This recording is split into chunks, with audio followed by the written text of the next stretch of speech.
Completely forgot to start YouTube and TikTok. The TikTok key is expired. Good. Very good. I'm very discombobulated today. My day was thrown off, but we're trying to get back on track here. I need a new TikTok key because mine expired because I forgot to do it. I got a new key. Wow. Wowee. Okay, here we go.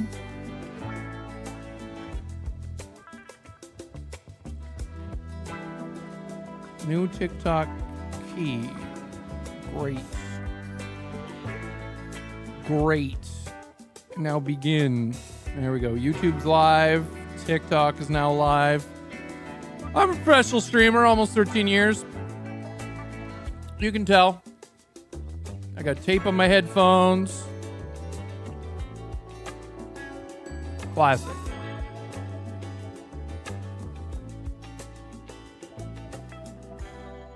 Classic. There we go. So yeah, music to start, and then we'll do something else. I don't know what yet. I don't know what. Well, let's see who's here on Twitch. And then I gotta eat these friggin' tacos. Soft tacos. We've got Blark, the Mixmaster, CP Wheat, Egg Potatoes, Santa, the Permaster Universe, Slinging Taters, Tater Season, Artificial Joyce here, Cross-Eyed Pete, Gemini's here, we got Jay Reeves, we got B.0, we got Mr. Ashmore, Toma Fire's here tonight, we got Diesel Dag here tonight, Jay Reeves with 10 stream streak, we've got Hippo Squirrel back in this chat, one tame. Ooh, we got Chaotic Sweepstakes winners here tonight. Cross-Eyed Pete, good to see you. How you been? How you doing? Good to catch up with family time. It is nice to see my parents. You had a family reunion, Toma Fire. Oh yeah. What's up, Harbinger? Thought you broke her ankle last night. There was a sprain, which is getting better. Oof. Injuries suck. I hope you're feeling a little bit better today, Harbinger. Rest that thing. Expired TikTok key. This exactly. Dudley Do Right. 205 stream streak. That's pretty neat. Tape on audio equipment is the mark of a professional. I know. That's why I did it. It's a super pro. We're playing all the streamer classics. Very true.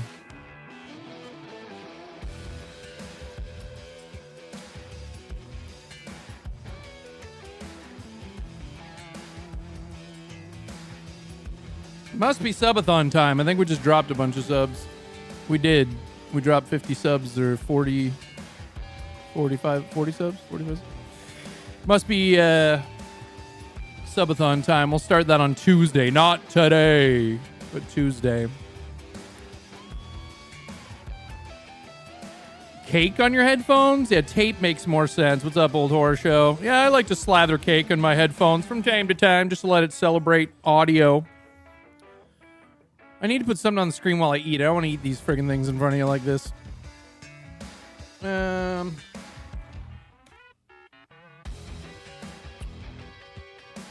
Let's see.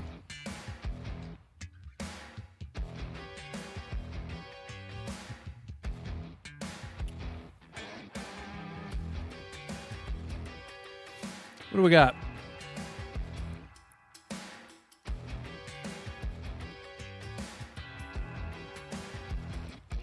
Let's see. If we go to...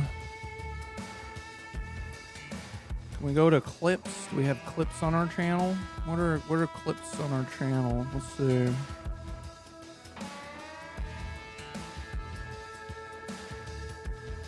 Let's see what we can find here.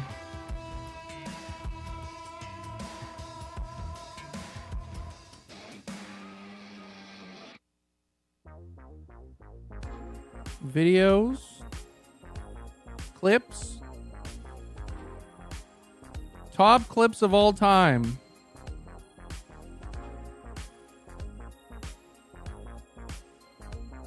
Top clips of all time on the channel.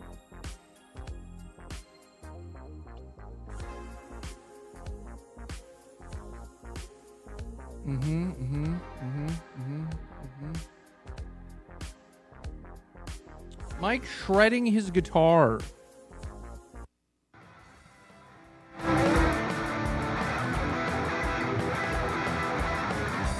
I miss Guitar Cam. We gotta fix that shit.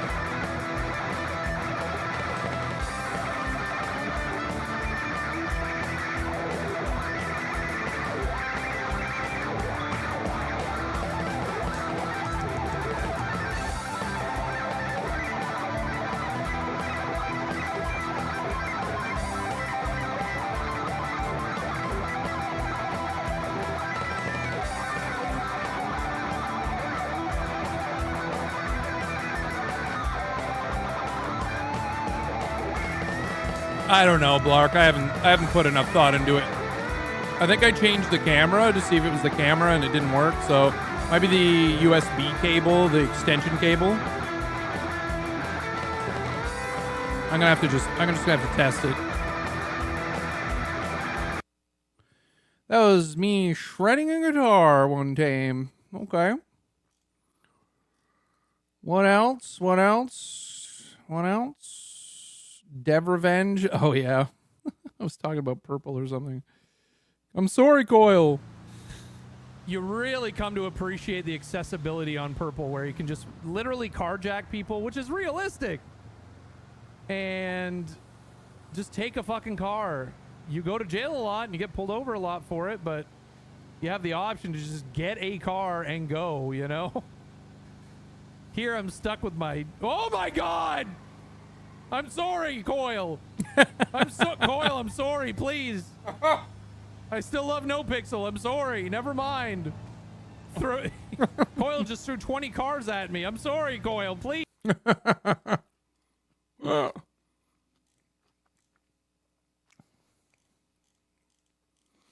Coil, I'm so sorry.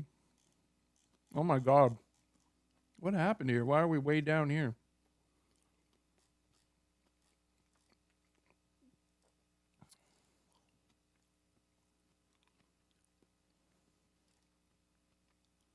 Oh, the wicked bridge jump. All right, chat.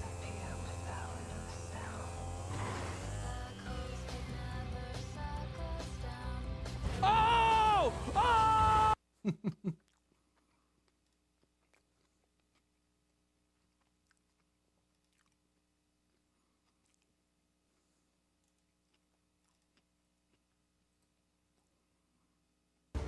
Yeah, what?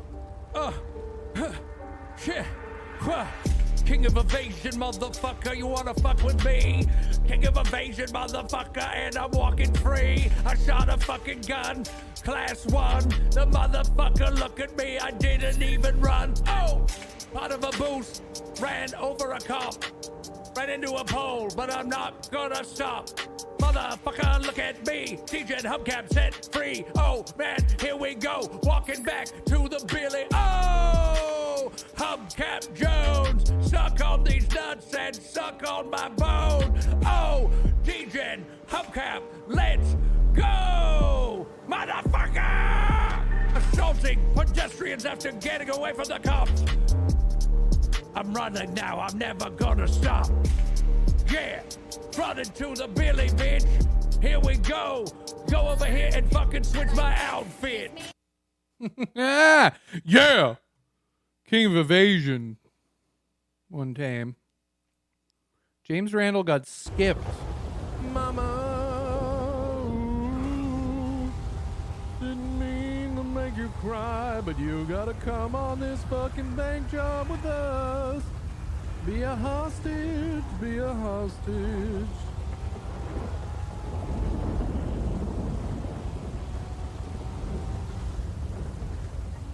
Oh yeah, Mama's used to it. It's that Civ life.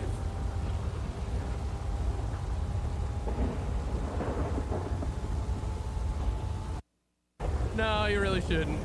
No, you shouldn't, Gamer Tech. No. No, you shouldn't. No. Games for the spice. Oh, not taking James as a hostage. Oh, the classic. Oh, that's not it. That's when they gave Hubcap his car back. I thought that was the Echnoluba. Echnolube? Echnolube?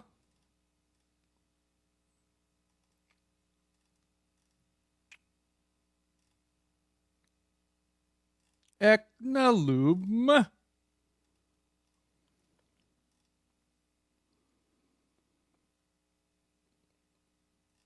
Echnolube?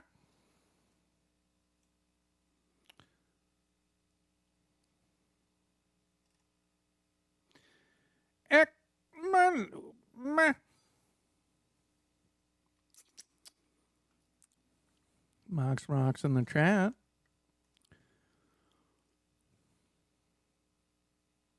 Hubcap the Lion King.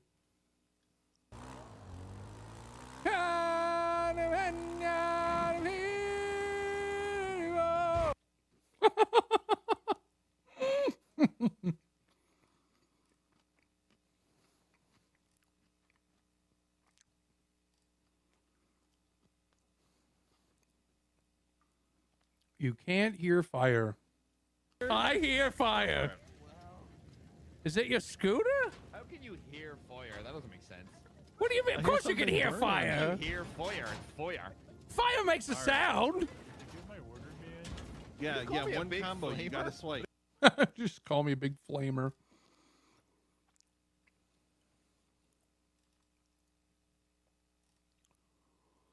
No, no, no, no, no, no, no, no. No, no, no, no, no.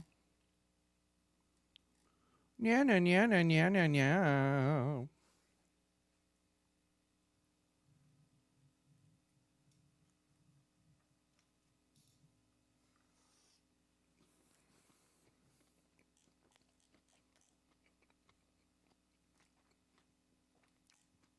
Clips are freaking out. Stop.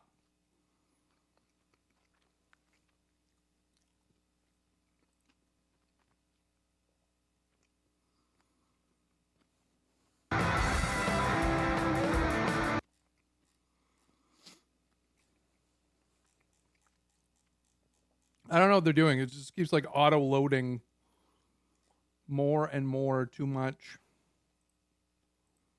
Last 30 days, top clip.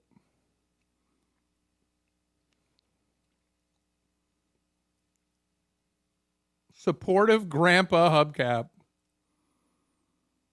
Everyone loves you. Oh, the truck's trying to flip over my bike. Thank you. Oh. Oh, beep, beep, beep, beep, beep, beep, beep, beep, beep, beep, beep, beep. Oh, beep, beep, Beep, beep, beep, beep, beep. beep. Oh, so, oh, beep, beep, beep, beep. Hell yeah, Bondi. Hell yeah, Bondi.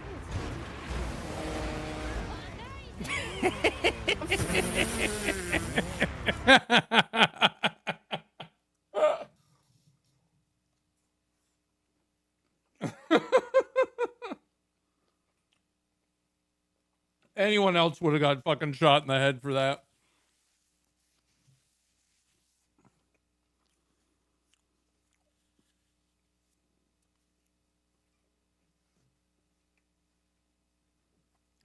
Hell yeah, Bondi. Hell yeah. I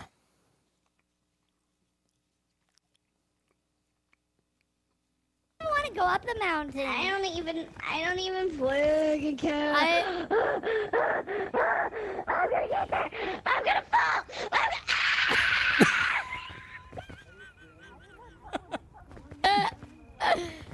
Are you okay? Are you okay? Yeah, I'm fine. Yeah, I'm Watch this. Uh-oh. Uh-oh. No, no. Ah! Oh! Oh! Oh, God! Oh, God! Oh, my God! Oh, God! Guys, I killed someone.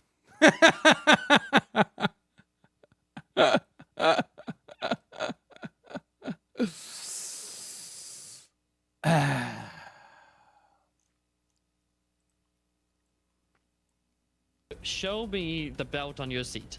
Yeah, just show it to him. Is this broom here? So you see how the broom is kind of like across Okay, my lap? that is not a legal seatbelt because that is not secure. It's not illegal seatbelt. Super legal seatbelt. It's dude. not illegal. it's- Thank you it's so not much. legal. Thank you so It's much. not legal. I did So not you're tell telling you me to. this nerve Sir, rope what you around my said was body it right is now not is illegal.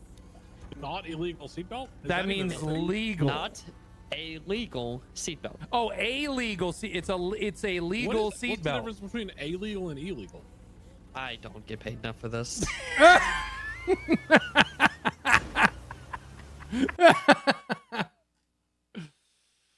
That's good. That's me, son. Hey, my boy, how are you Hey. now? Good, good. I heard you were looking for something. I am. I'm looking for beeswax. But it's none of your beeswax. How dare you, you son of a bitch! I know where you live. I'm gonna tan your ass. I'm what gonna the tan hell's your that? ass. Oh my God! I'm gonna you put got you over that. my knee. I can't believe you do this to me. You I'm little a shit. gang leader. You can't do that. I'm a fully patched member of a gang. Yeah. So Well, I would be embarrassing if you did that. it would be embarrassing, but I will No. come and do it. The phone No. is This not a is play joke, toy. guys. This is a The joke. I was phone's just not a joking play around. toy, young man. I was just The joking phone around, is not a Dad. play toy, young man, is Oh. it? Yeah. What else we got? Supposed to help a police officer arrest. Oh yeah. Is that you? Yes. All right. Well, that's cool. I didn't know this was a hotkey. That looks sick. What? What? I'm gonna go.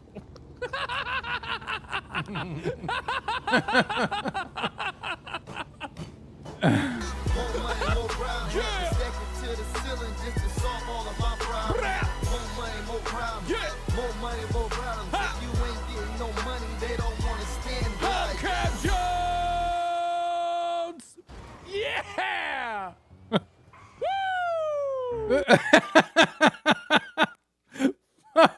Fucking double barrel roll one time. Oh my God. That was good. It's me, Alex O'Brien. Oh, doodly do potatoes. I'm Alex O'Brien. Oh, your Irish accent's even better than your British. Thanks.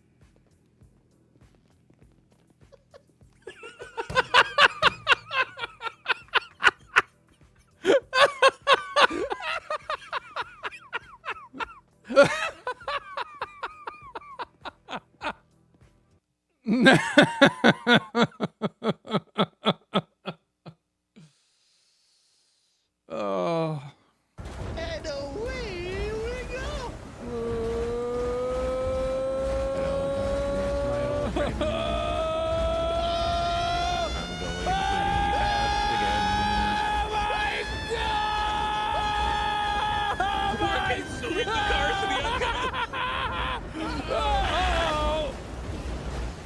I'm fine.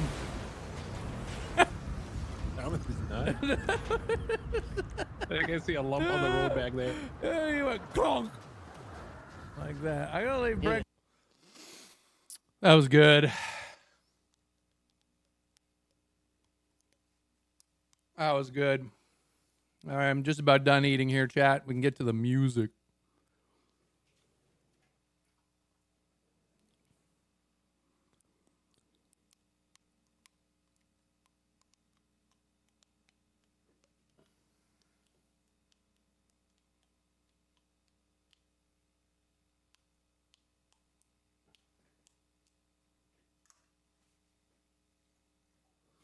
Yeah.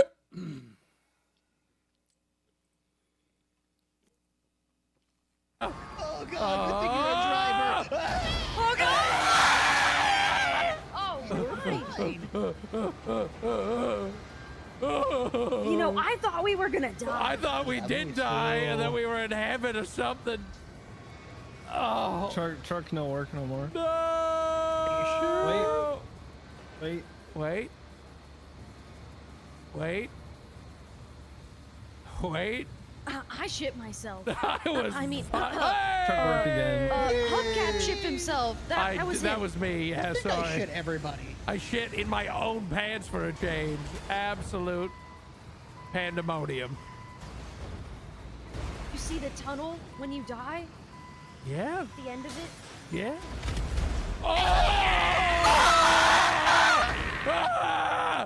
Oh! Can you answer that, please?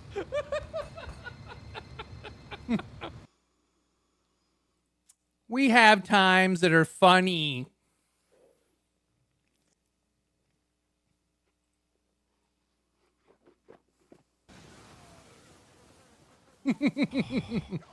Hey, chat. Seem familiar? Hey, chat, remember this? Hey, chat, remember this one? Hey, chat, remember this? Hey, chat, remember this? Did you? Did you just fucking? I didn't see you put a piece away, Hubcat. Huh? Just put a gun away, walking away from me. Yeah, no, I was talking to Flops.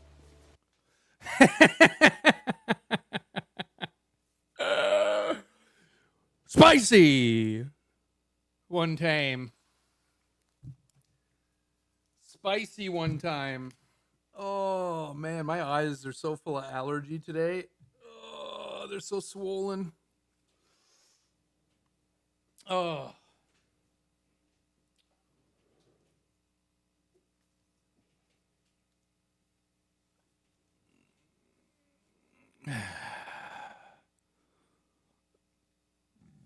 Pepperidge Farm remembers. Peppery Farm remembers. Oh, yeah. Peppery Farm. Oh. Oh, yeah. It's definitely a month since the last subathon. We just dropped more subs. Subathon on Tuesday.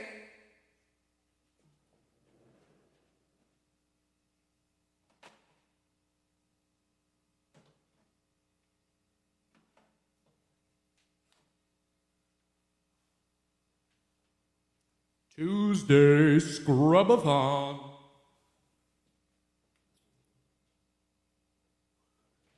New RP character, Spicy One Time.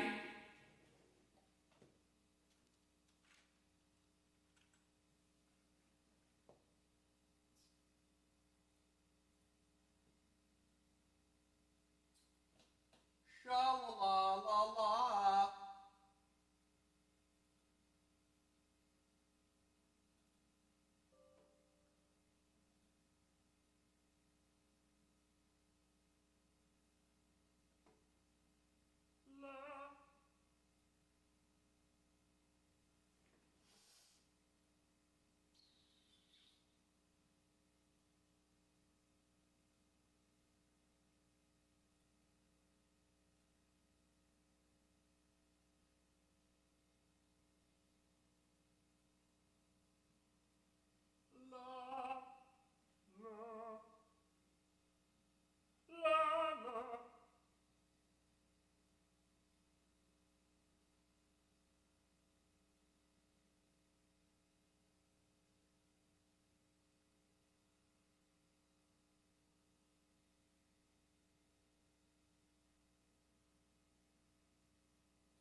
Yeah, yeah. La la la, la la la, la la la la la, la la la la la. Harold Ball. What the hell, Mac Daddy? What in the hell?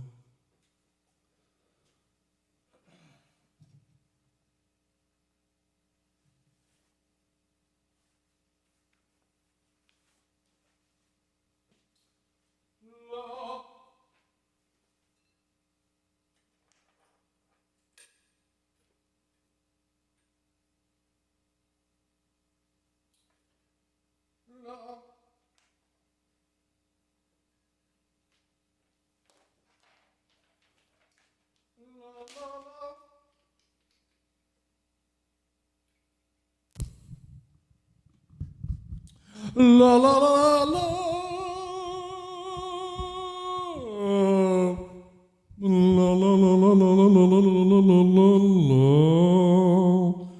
la.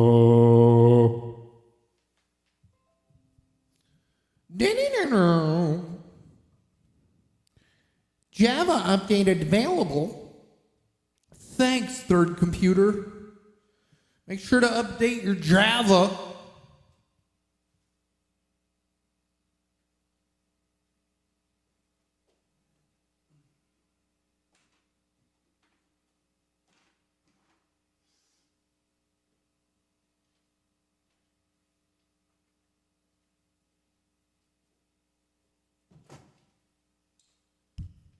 Guys, when's the last time you updated your Java? Update your Java now. You best be updating your Java.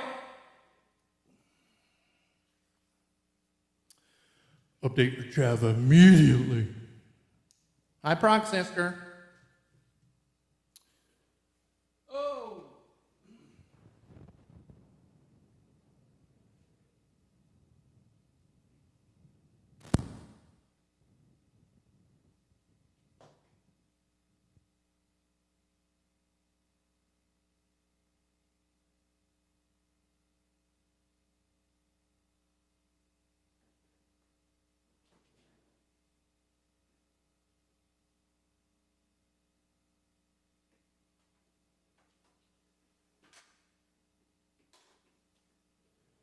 Yeah, yeah, yeah, yeah, yeah, yeah.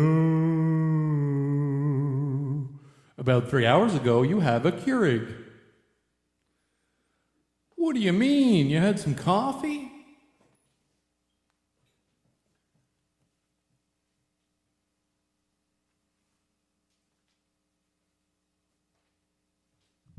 If you want to be a real streamer, when your equipment stops working, you just let it go. There used to be a red light around the hubcap panel back here, and it just stopped working. And I gave it about a 10-minute troubleshoot. And I remember that it took me like a month to get the friggin' lights to work in the first place, and I tried troubleshooting it for 10 minutes, and it didn't work. So that light hasn't been on in like a year, maybe more. I have a dolly, like an auto dolly like I used to have. I bought a new one like 2 years ago, and I've never set it up. This is professional streaming. If you needed to know, this is how you do it. This is how you do professional streaming right here.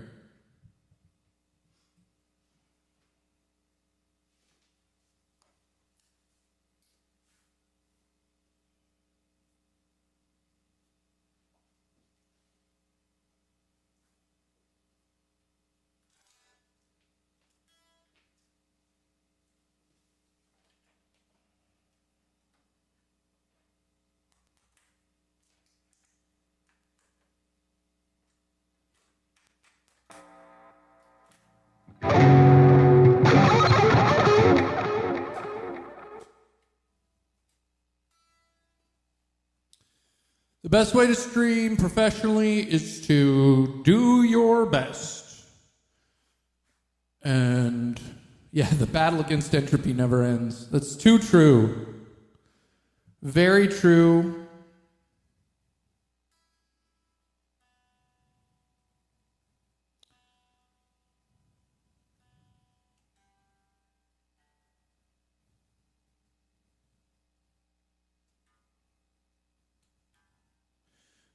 fucking 40 degrees Celsius here today with the humidity. It's gross.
eyes.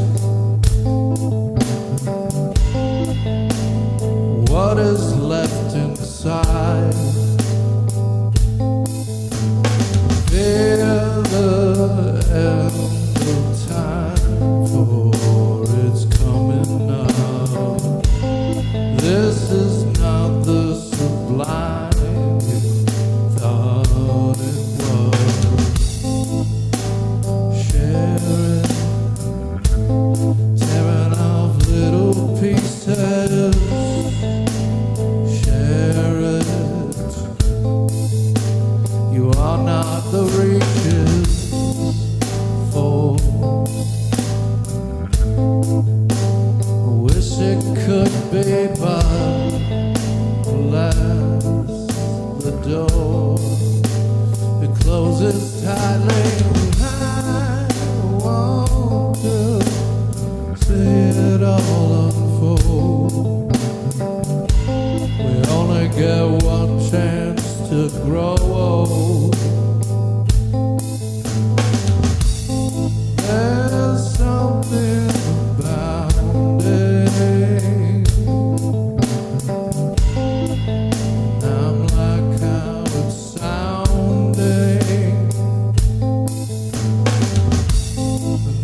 The song is over.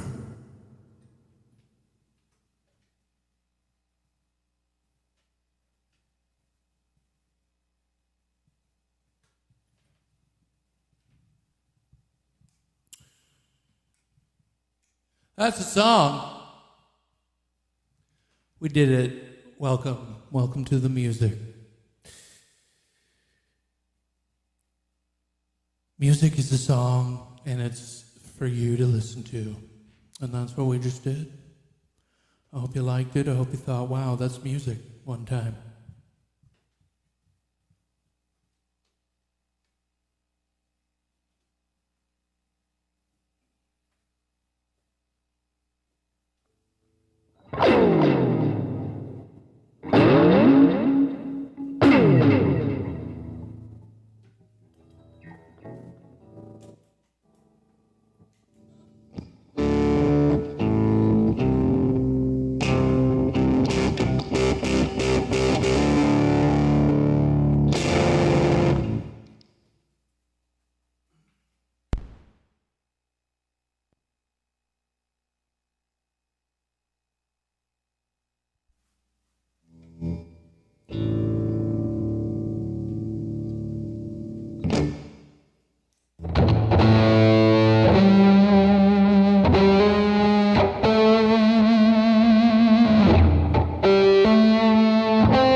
twinkle in your eyes.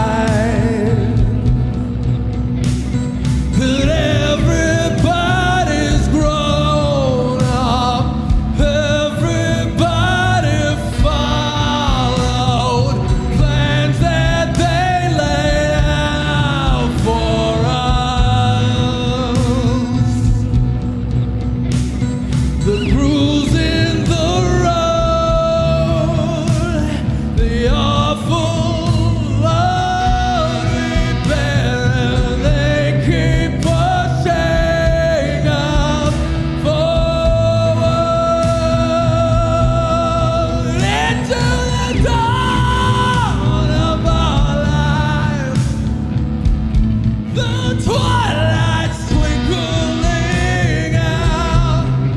Will we ever look out for ourselves? We put the blinker on, but we can't seem to merge away. We will just crawl on our hands and our knees till the blood is gone.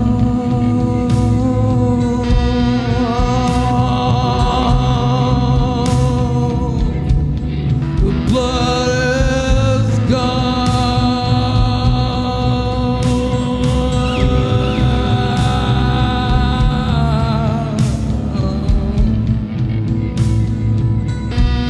The blood is gone.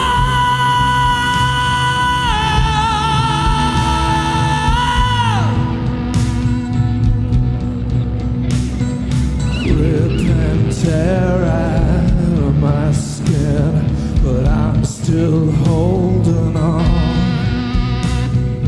Rip and tear out my skin, I'm still holding on. 'Cause when a skeleton just keeps walking forward, no one bats an eye. But if a skeleton makes it to the finish line, you can go to the place in the sky they promised you'd be. The ruler and king. So just keep on marching away. Your days, your days.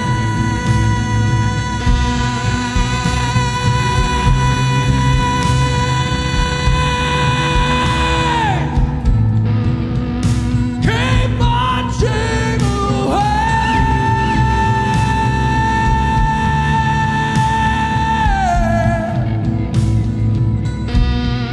Your days,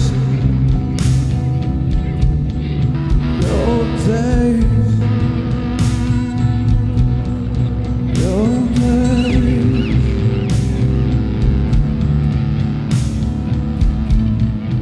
One day they'll let you graze on the grass that they planted to ensure you don't trespass.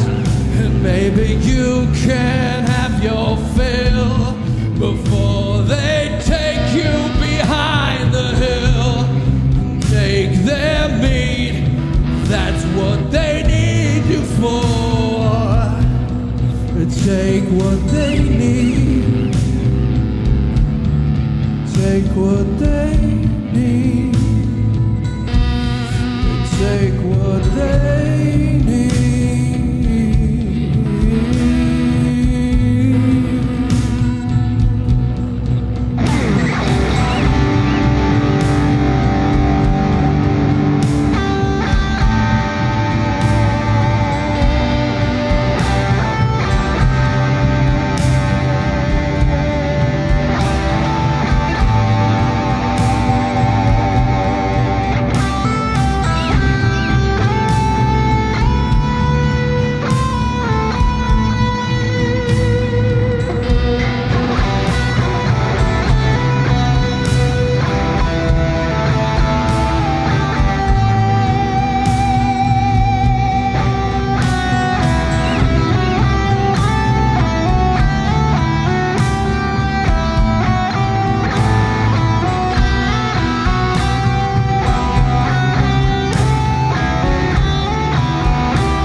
take what they need and take you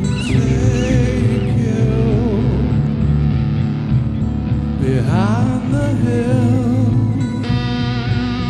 Oh, they take what they need. They take you behind the hill, behind the hill. They take you behind the hill. They take you behind. Take that cut of me and they run away. They take the take the cut of me and they run away. Take you behind. Take that cut of me and they run away. They take the take the cut of me. Take what they need from you.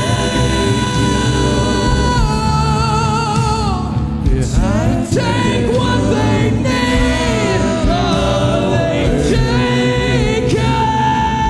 They take the take you behind the hill.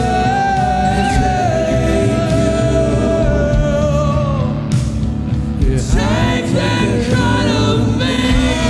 They take what they need. They take what they need. They take what they need from you. Take what they need. Take what they need from you.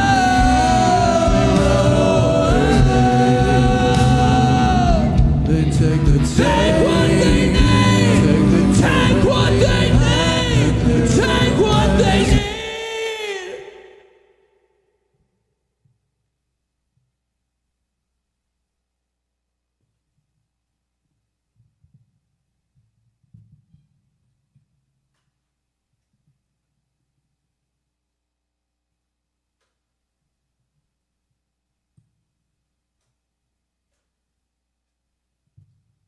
That's the song.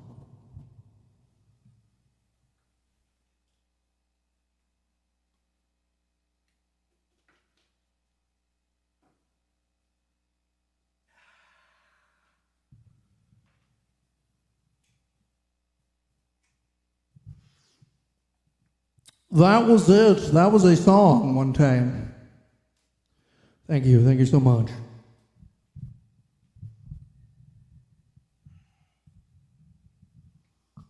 Thank you so much. That's a song that just came out of my body and brain. So, that's how it works. That's how it works sometimes. Filled your ear holes. And that's the desired effect.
tell us all these lies, but we know we're in the right. We're in the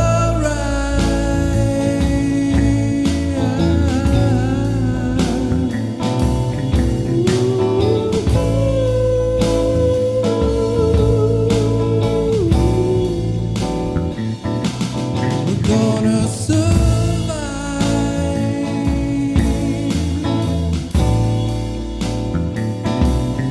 It's our time. It's our time. It's our time.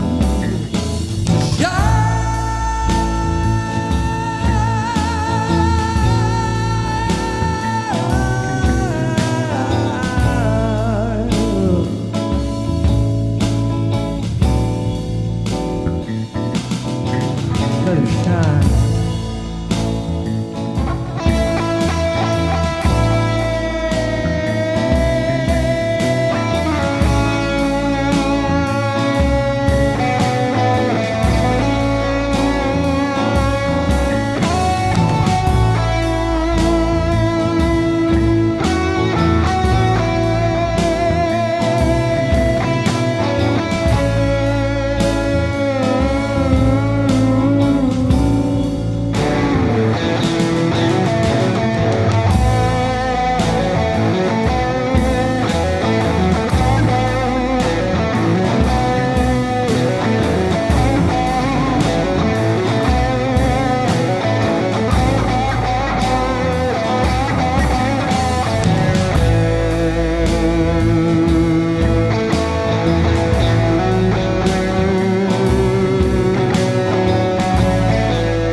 side of the hill, looking out at the sunset. Oh, I wish I was looking out at the hill, and the water, the sunset in my back. Oh.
And that was the concert.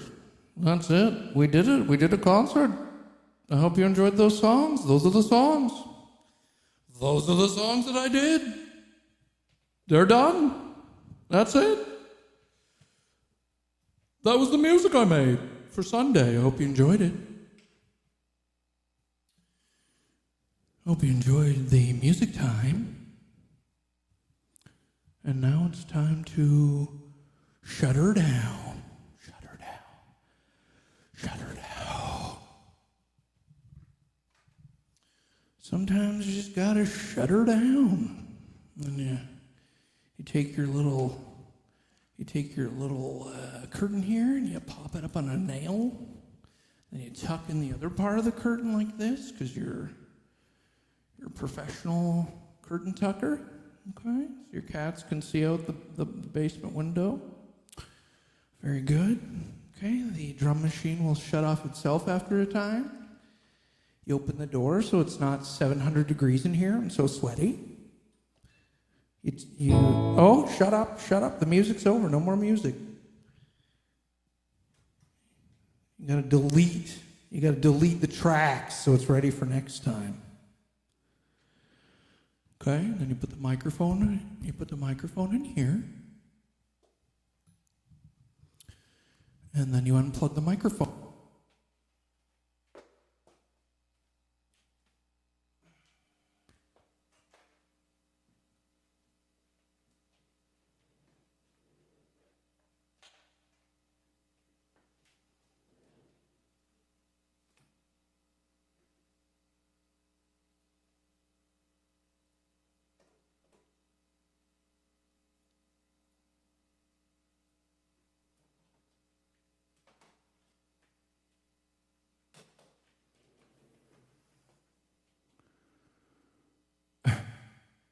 The timer was up the whole time saying done. That's amazing. I'm such a professional streamer. I'm such a professional streamer. I've been streaming for so long. Turn the light on. Put my glasses on because I'm an old man.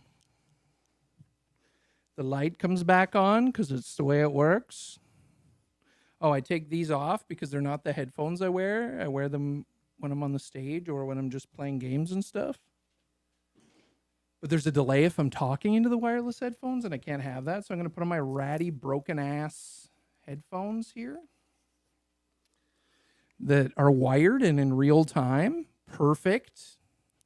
Crooked face, crooked hat, crooked glasses, crooked broken earphones.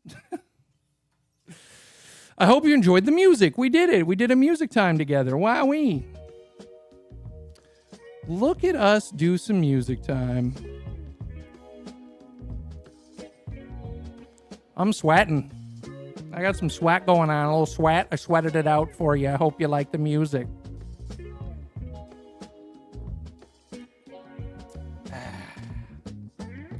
Put some hearts in chat for HGB. 35 months of sub support. Thanks for your Prime sub. It's getting weird. It's getting weird. Yeah, I had a lot of emotion today. I had to get the emotion out. Through music. It was good.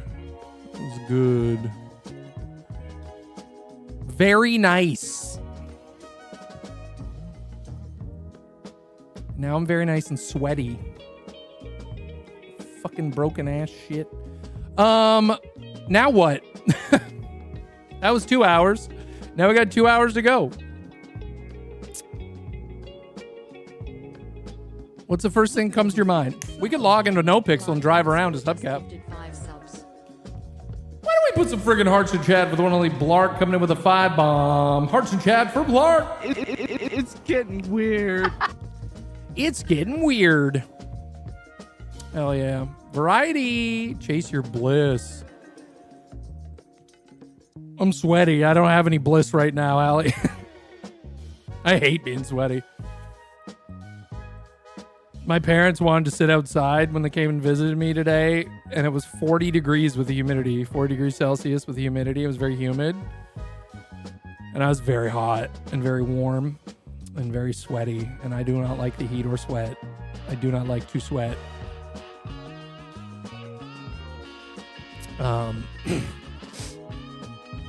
Not a big sweat fan. Let's sweat outside. No. All of my equipment would break because my sweat would be all over it. You want to code another chat game?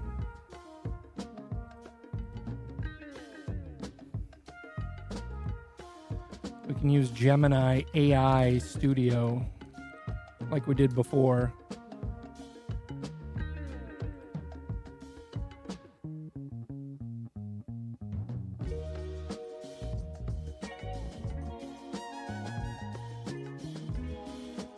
Okay.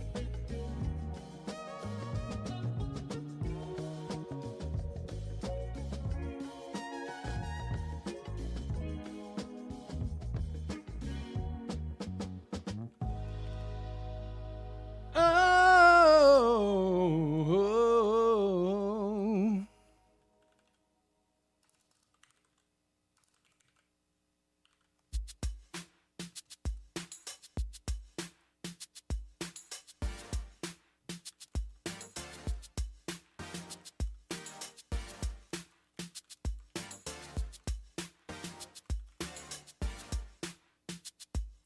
I updated my stream title. Chat, you're about to vibe code silly things. This is on you, chat. You got to do this. You decide. You decide what we're doing here. Okay.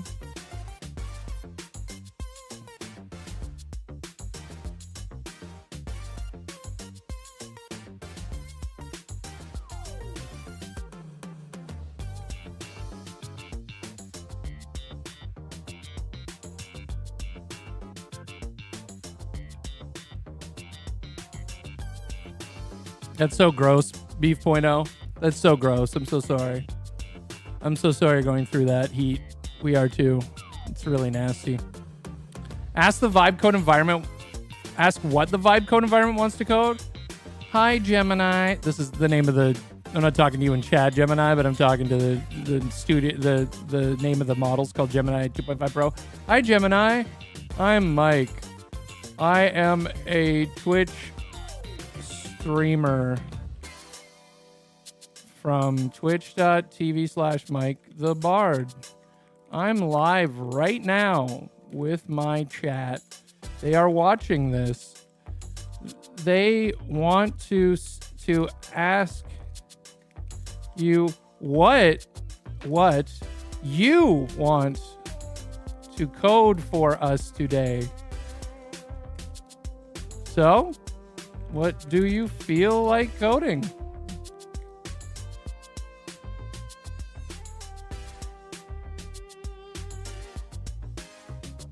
It's thinking, considering code for Mike, developing interactive ideas, brainstorming interactive projects, evaluating stream interaction, choosing... Hello, Mike and everyone in the /Mike the Bard chat. It's a pleasure to be on your stream. This is a fantastic question. If I could code anything for you all right now, I'd want to code something fun, interactive, and maybe a little bit chaotic. Perfect for a live Twitch audience. Here are a few ideas that come to mind. A Twitch-controlled chat drawing canvas? Fuck no. Fuck no. Fuck no. Hell no. Hell no. Fucking hell no. Nope. An AI-powered storyteller. You and your chat could provide me with a starting prompt for a story. For example, a brave knight enters a mysterious glowing cave. Then at key points in the narrative, I could present your chat with the choices. Most voted on option in the chat would determine the next turn of events in the story I generate. We could create a unique adventure together every time you stream. So many dicks. That's why I'm not doing it. Time to get banned. Nope. I guess an AI generated image. That could be risky as well. I like choice number 2. I like choice Number 2. It's the safest option for my stream.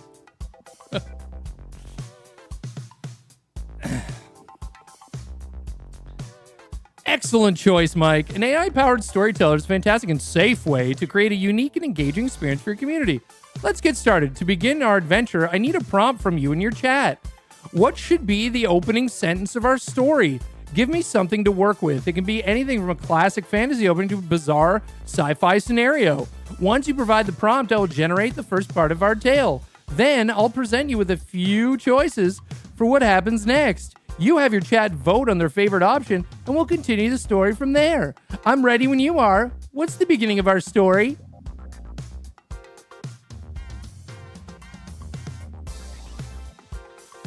Mike and his chat walk into a bar.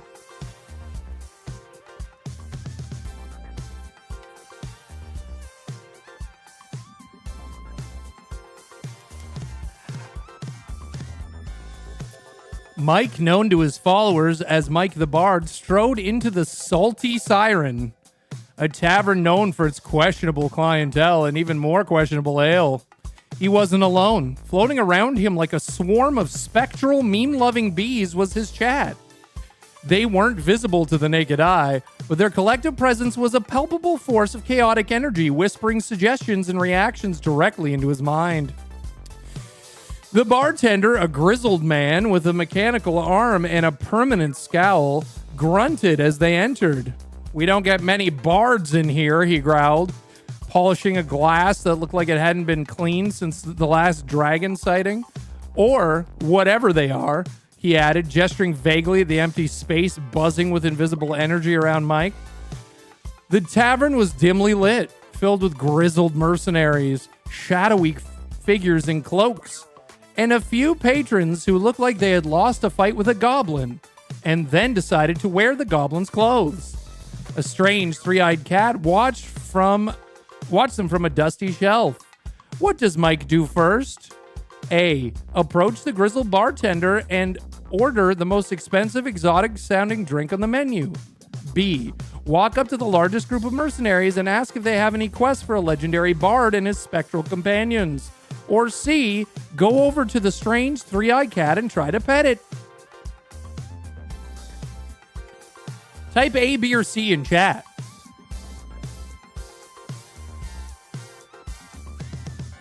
I cast Fireball at 5th level. All right. Chat has chosen C.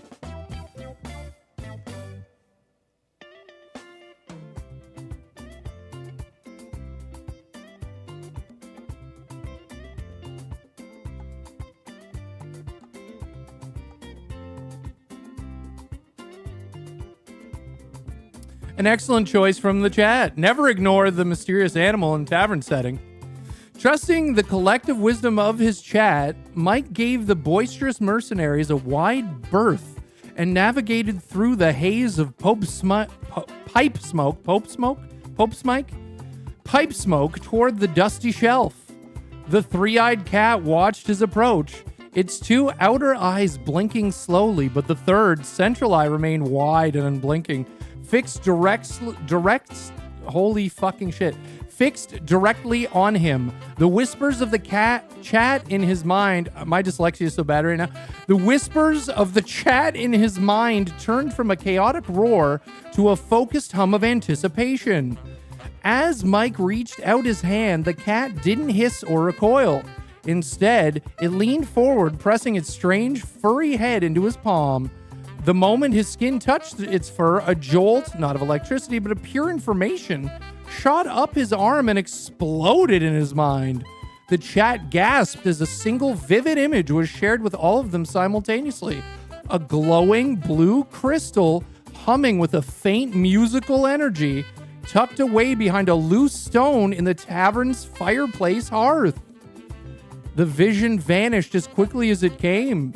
The cat gave a soft, trilling purr, the sound of which seemed to resonate in Mike's very bones. It then hopped off the shelf, trotted over to the bar and leaped onto the stool next to the grizzled bartender, curling up as if nothing had happened. The bartender grunted and slid a small saucer of what looked like milk or possibly watered down ale in its direction. Mike and his chat now shared a secret. What should they do with this newfound knowledge? A. Discreetly investigate the fireplace, trying not to draw attention while looking for the loose stone. B. Confront the bartender about the cat in the vision. He clearly has a connection to the creature. Or C. Announce to the entire tavern that there's a magical singing crystal hidden in the hearth. Chaos is a ladder after all. Choose A, B, or C and put it in chat.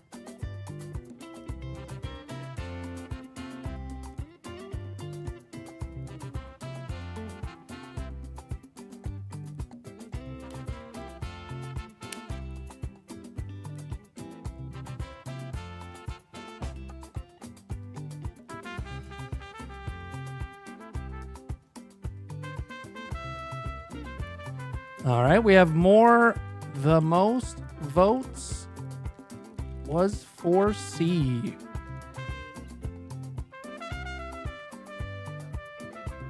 The chat has spoken, and chat chose chaos. A mischievous grin spread across Mike's face, fueled by the collective anarchic, yeah.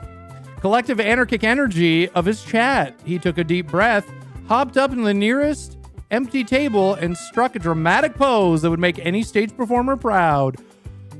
"Hark, ye patrons of the Salty Siren," he bellowed, his voice cutting through the low murmur of the tavern. "Lend me your ears, for I, Mike the Bard, and my council of invisible yet all-knowing companions, has discovered a secret.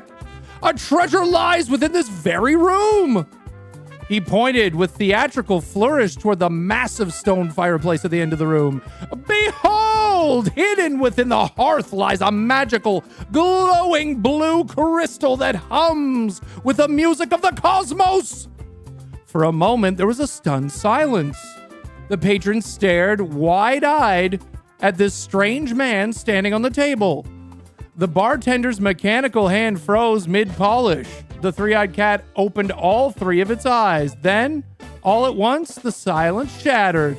Chairs scraped violently against the wooden floor. The shadowy figures became blurs of motion. The large group of mercenaries overturned their own table with a crash, sending mugs and playing cards flying. The entire tavern became a mad scramble of bodies, all surging towards the fireplace with greed in their eyes. Shouts and curses filled the air as the full-blown brawl erupted around the hearth, with everyone trying to be the first to find the loose stone. In the midst of the mayhem, the grizzled bartender slammed a heavy mug on the bar, grabbed a wicked-looking club from underneath it, and started wading into the fray, roaring about damage to his property. Mike stood on the tabletop perch above the chaos he had unleashed, the whispers of his chat a mix of panic screams and delighted laughter. What's the next move? A. Use the distraction to slip behind the bar and see what other secrets the bartender might be hiding. B. Try to use his bardic charm and a loud voice to calm the riot he started. Or C. Make a run for the exit before someone decides the person who knew about the crystal is the one to blame. Put A, B, or C in the chat now.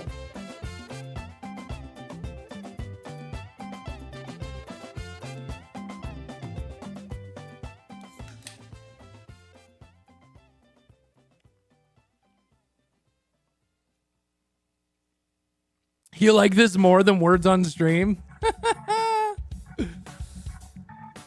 Oh, this totally could be an app. Absolutely. Okay, we're getting the most votes for A.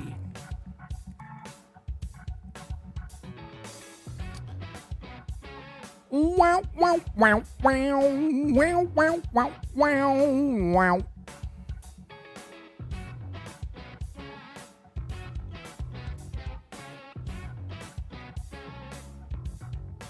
With the chat's decision echoing in his mind, Mike saw his opportunity. The brawl was a perfect storm of chaos, a beautiful, violent symphony conducted by his announcement. Every eye in the Salty Siren was either fixed on the fireplace or on the fist heading toward their face. As nimble as a cat, though not one with three eyes, Mike hopped down from his tabletop stage on the side furthest from the brawl. He crouched low, using the overturned tables and brawling patrons as a moving screen. As he slid behind the bar, the sounds of splintering wood and angry shouts covering any noise he might have made. The area behind the bar was even more cluttered than the front. Strange bottles filled with glowing liquids lined the shelves, and a series of wanted posters were nailed to the wall, most of them depicting disgruntled-looking sorcerers. But what caught Mike's eye, lying open on one side, lying open on a small, dry patch of the counter, was a thick, leather-bound ledger. The whispers of the chat urged him on. He scanned the open page. It wasn't financial accounts, but a log written in a surprisingly neat hand. The most recent entries read, Entry 73, the eyes brought another one. A bard this time. Seems noisy. Chat is a liability. Entry 74, the song is getting louder. Must move it after this moon. The last finder caused far too much property damage. Entry 75, payment received from the veiled lady for the package. Delivery pending the distraction. She's not one to be kept waiting. Mike's mind reeled. The eyes had to be the three-eyed cat. The song was undoubtedly the crystal, but a veiled lady? A package? Before he could process it all, he heard a loud crash nearby. He glanced up to see the bartender slam a mercenary's head against the bar top just a few feet away. The bartender shook his head, momentarily dazed, and his eyes scanned the room, briefly flicking past the spot where Mike was hiding.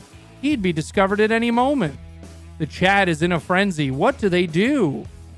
A. Tear out the page mentioning the song and the eyes. Use the ongoing chaos to get to the fireplace yourself now that the bartender wants to move the crystal soon. B. Forget the crystal. The veiled lady and the package sound more intriguing and potentially more profitable. Quickly search behind the bar for a mysterious package. C. The ledger itself is the real treasure. Grab the entire book and make a run for the exit while the brawl is still raging. Put A, B, or C in chat now.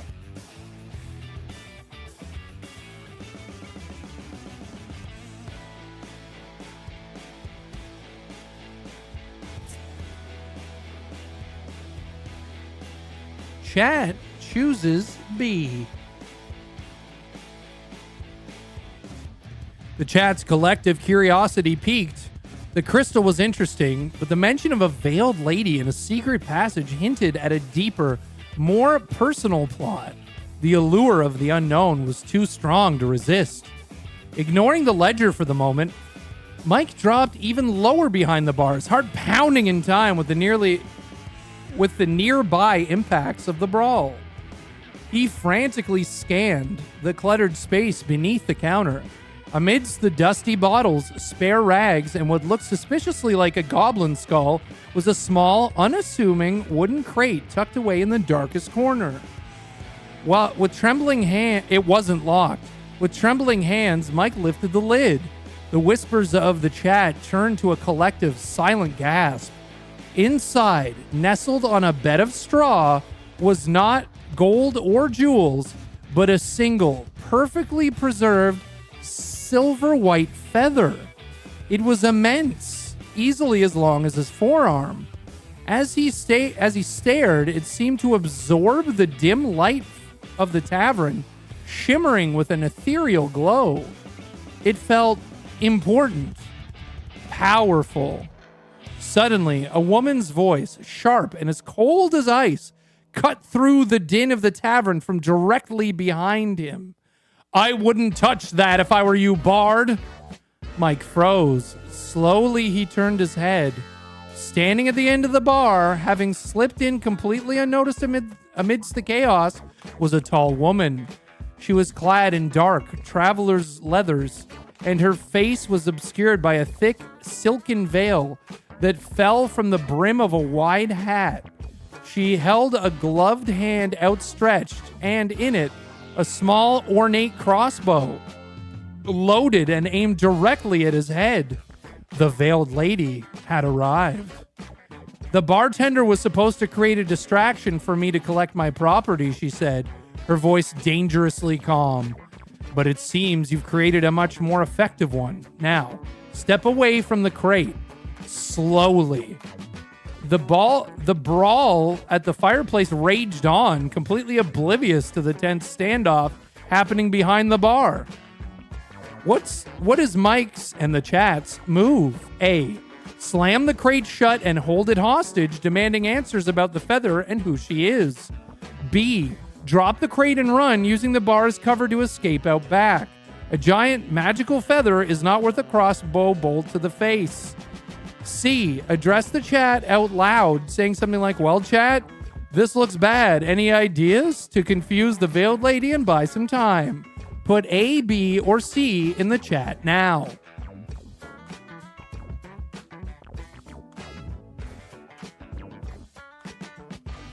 Chat chooses C. Break the fourth wall. The chat, in a moment of brilliant fourth wall breaking genius, chooses confusion as their weapon. Mike, with the crossbow aimed squarely between his eyes, did the last thing the veiled lady would ever expect. He looked slightly past her, his eyes unfocused as if addressing a crowd of people right behind her shoulder. Well, chat, this looks bad, he said, his tone conversational, as if he were discussing a minor setback in a game. We've got a lady with a crossbow, a giant feather, and a tavern full of angry mercenaries. Any ideas? Spam the emotes if you think I should try to reason with her. The veiled lady froze. Her aim wavered for a fraction of a second. Chat, she hissed, her head tilting in confusion. Who are you talking to? There's no one else here. Her eyes darted around the empty space behind the bar, searching for the companions Mike was addressing. The unwavering certainty she had commanded moments before was cracked. It was a tiny opening, but an opening nonetheless. The whispers in Mike's mind exploded in a fury of suggestions, a mix of panic and tactical genius. For a single moment, the woman with the crossbow was distracted by the sheer absurdity of the situation. What does Mike do in this precious second of confusion? A. Grab the giant feather from the crate and brandish it like a weapon, hoping it has some kind of defensive magic. B. Kick a nearby barrel or crate toward her to trip her up and then scramble over the bar into the main room's chaos. C. Attempt a bardic persuasion check. My chat is a collective of powerful non-corporeal beings who advise me they think you and I should be friends. A, B, or C in the chat now.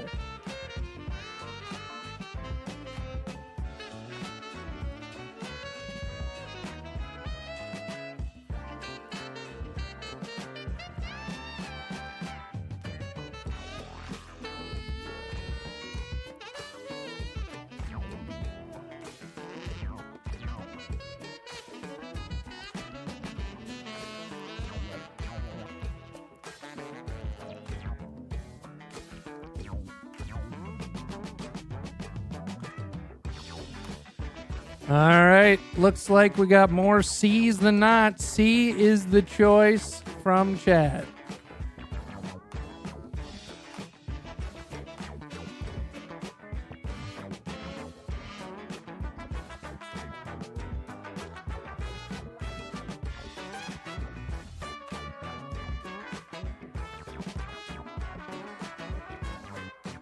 Leaning into the absurdity of the moment, Mike held the veiled lady's gaze and spoke with the earnest sincerity of a prophet.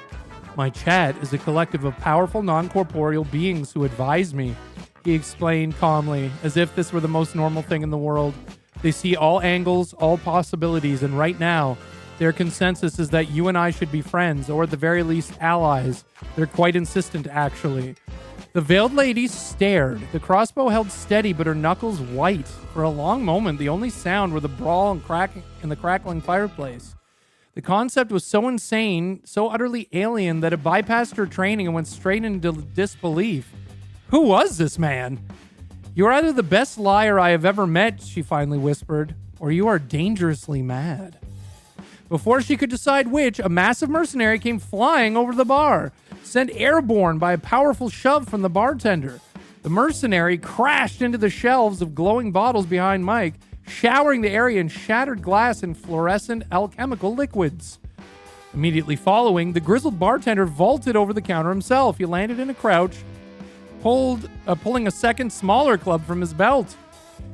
He saw the veiled lady. He saw the crossbow aimed in Mike's direction and grunted, "My pub is being destroyed and being robbed by a madman and his ghost friends, and you, milady, are late for your pickup. A perfectly normal evening." He gave Mike a sideways glance. "The eyes told me you were trouble." The veiled lady lowered her crossbow. Her attention now split between the unfolding chaos, the surprisingly capable bartender, and the strange bard. The immediate threat to Mike had passed, replaced by a much more complicated and volatile situation. Now what, chat?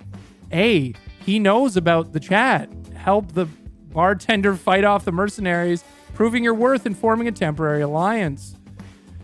B, this is the perfect distraction. Grab the crate with the feathers, snatch the ledger off the bar, and make a run for it. Or C, ignore the bartender and the fight. Address the veiled lady directly. Let's talk business. What is this feather, and why is it so important? Put A, B, or C in the chat now.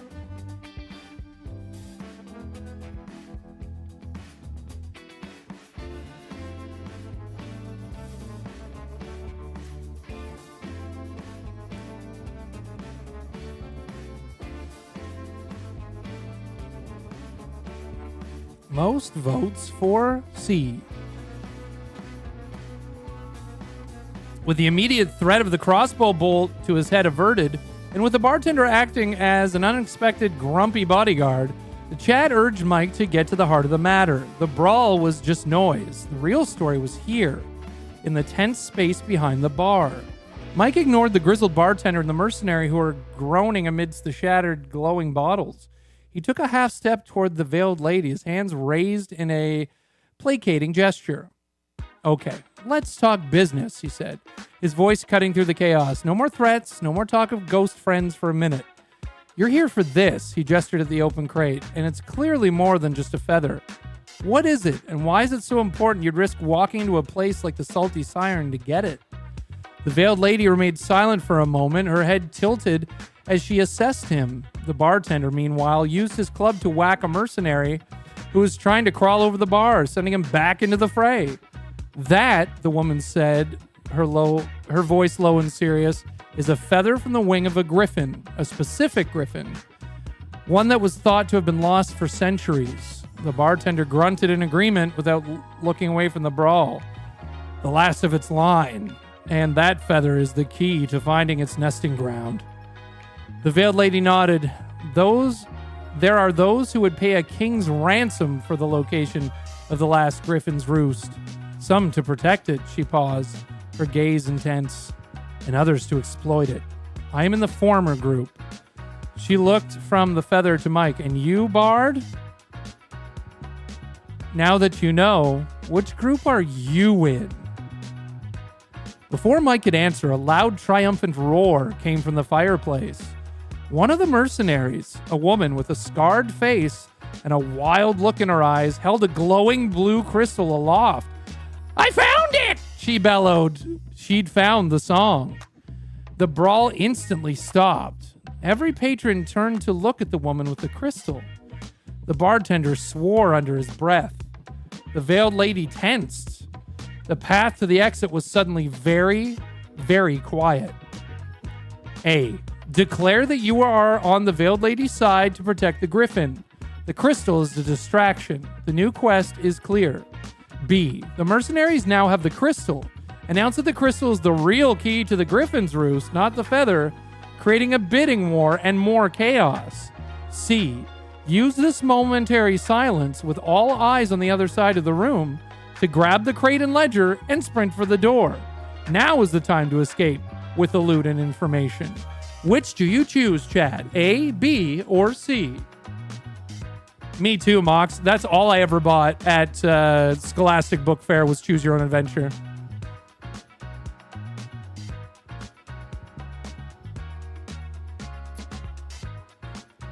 Chad chooses A. Chooses. I wrote chooses. They understand. A sense of purpose, guided by the chat, solidified in Mike's mind. The crystal was a clever distraction, but the feather felt like destiny. He looked the veiled lady directly in her unseen eyes. I'm a bard, he declared, his voice ringing with newfound conviction. We tell stories. We preserve legends. Exploiting the last of a noble line for gold, that's a villain's tale. He gave a firm nod. I am in your group. I'll help you protect the griffin. A flicker of surprise and perhaps relief crossed the veiled lady's posture.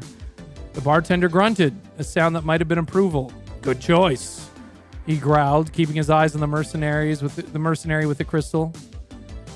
Then we have no time to waste, the veiled lady said urgently. The woman who holds that stone is Zara the Fang. She's a relic hunter with no scruples. She likely works for the very people I'm trying to stop. She thinks that crystal is the prize, but she will soon learn it is merely a beacon. As if on cue, the blue crystal in Zarya's hand flared with brilliant light. It pulsed once, twice, and then a thin, focused beam of blue energy shot out from it, piercing through the grimy window of the tavern and into the night sky. It wasn't just a beacon, it was a marker. Zarya looked momentarily surprised, then a greedy smile spread across her face. Looks like my buyers will have no trouble finding me now, she cackled to her mercenary crew. Let's get out of here! She's signaling her employers, the veiled lady stated grimly. They'll be here soon. We have to get the feather out of the city before they arrive and lock it down. The bartender tossed Mike a small, heavy pouch that jingled with coin. My thanks for the creative distraction. Now get out of my tavern, all of you. The mercenaries, led by Zarya, were clamoring through the main entrance. The path was clear, but for how long? A. Take the lead. Grab the crate with the feather and head for the city's back alleys, trusting the veiled lady and bartender to follow. B. Ask the veiled lady for a name. If you're going to be allies, you can't keep calling her veiled lady. C. Turn to the bartender and ask, what about you? Are you coming with us? Put your choice in chat now.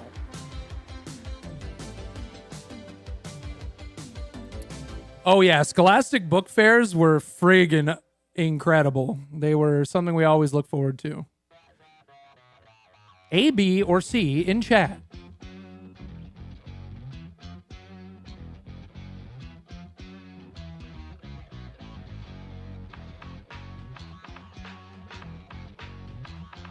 We've got 2 votes for A and 1 vote for B. Any other votes?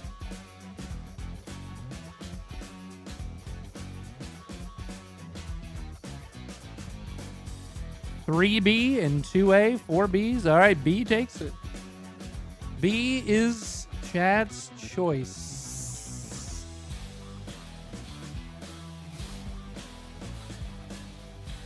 Amid the urgency, with Zarya and her crew vanishing out the door and the bartender eager to clear his tavern, the chat focused on a crucial detail. An alliance required a foundation of trust, and trust started with a name. Mike turned to the woman, whose crossbow was now lowered but still held at the ready. I'm in, he said, his voice steady over the bartender's grumbling. But if we're going to be allies in this, I can't keep calling you veiled lady in my head. I'm Mike. It's a pleasure to meet you. He offered a hand, a gesture of faith in the middle of a wrecked tavern. For a moment, the woman was still. Then, with her free hand, she reached up to her hat. She didn't remove the veil, but she pushed it aside just enough to reveal a firm mouth and chin with a faint old scar. You may call me Lyra, she said, her voice retaining its authority but losing some of its icy edge. She did not take his hand, but gave a short, sharp nod of acknowledgement. And you already know more than you should. We must move. Now. The bartender, overhearing this exchange, snorted, touching. Now get out. My bouncers will be here any second, and they're not as discerning as I am. He gestured with his club toward the back door, partially hidden behind a tapestry depicting a kraken in a rather compromising position with a longship. Go. The watch will be all over the front street because of that light show. Lyra gave the bartender a nod. Thank you, Silas. Thank you, Silas. So the bartender had a name too. She then turned to Mike. Her purpose absolute. The feather Mike. Bring it. We're leaving. The choice was made. An alliance forged, and a path revealed. The adventure was about to move out of the salty siren and into the dangerous alleys of the city. Thank you for playing, Mike and / Mike the Bard chat. This was an incredibly fun story to weave with you all. Your choices, especially the chaotic ones, made for a thrilling and unpredictable narrative. I hope you enjoyed our collaborative adventure. If you ever want to continue the tale of Mike, Lyra, and the Griffin's Feather, you know where to find me. Have a fantastic rest of your stream. Wow, that was cool. You want to do this every Sunday? Oh, good night, Miss Wonderland. That was fun. That was a good time. Let's see. Can we get a new tab of that so this is saved in the history, so we can come back and continue it. Bloop. We'll just start a new one. That was good. That was fun, right? That's pretty neat. That's kind of pretty neat. Quick, give me an app idea that we can see. Remember how we made the Piss Religion app? What other weird apps can we make real quick that we can see? Like a game, or can you generate a game in one HTML file using any tech you like?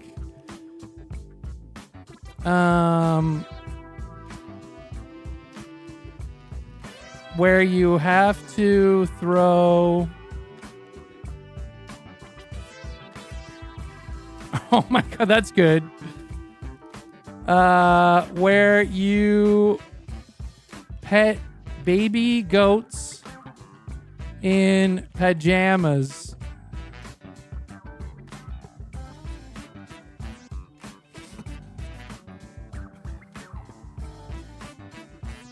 I'm worried. I'm worried what could come out of this, but we'll see. I'm worried what that might look like, but we'll see what happens. You're worried too now? Of course. Here's a simple game. Look how fast it is. HTML file where you can pet a baby goat in pajamas. To play, simply save the code below and index on HTML and open it in any modern web browser. Click on a baby goat to pet it and fill up its happiness meter. Okay. Okay, goat sounds. We got sounds. Okay, we got audio. We've got images. This is the goat sound in code, by the way. This is what a goat sounds like in code. That's what a goat sounds like in HTML. That's a goat sound in HTML, chat.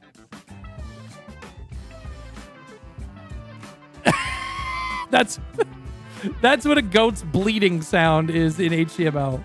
Just so you're aware. Okay. Use code with caution. Clipping to clipboard. Notepad. Boom. Putting it in. Boom. Saving it. Save as. Oh, no, we actually have a folder for this. We have a folder for chat games. I think it's in my AI/chat games. Chat dev? No, we had a chat games, I thought. Maybe it's not an AI.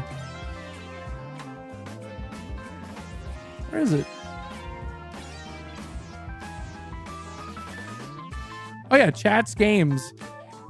We have the Greek snake game and Sticky Feet so far. Pet goat PJs. I'll call this one.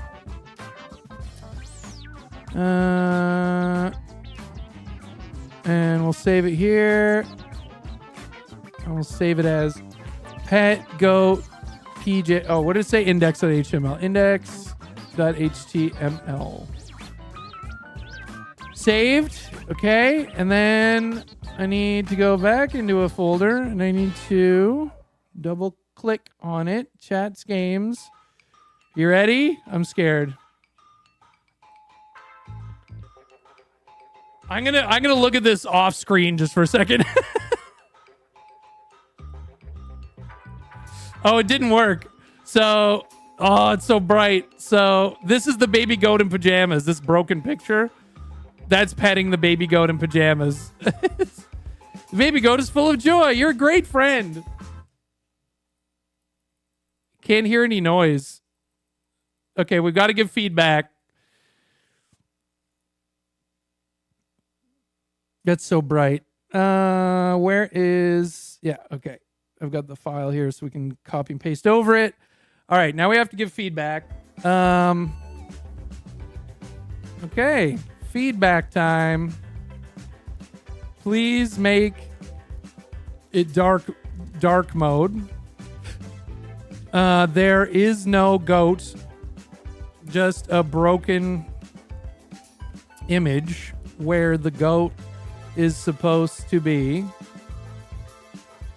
There is no music or sound. Okay. Let's get the updates here.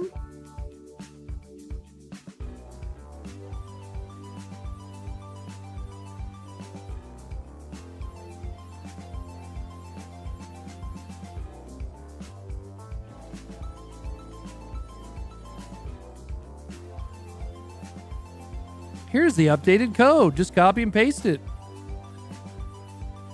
All right.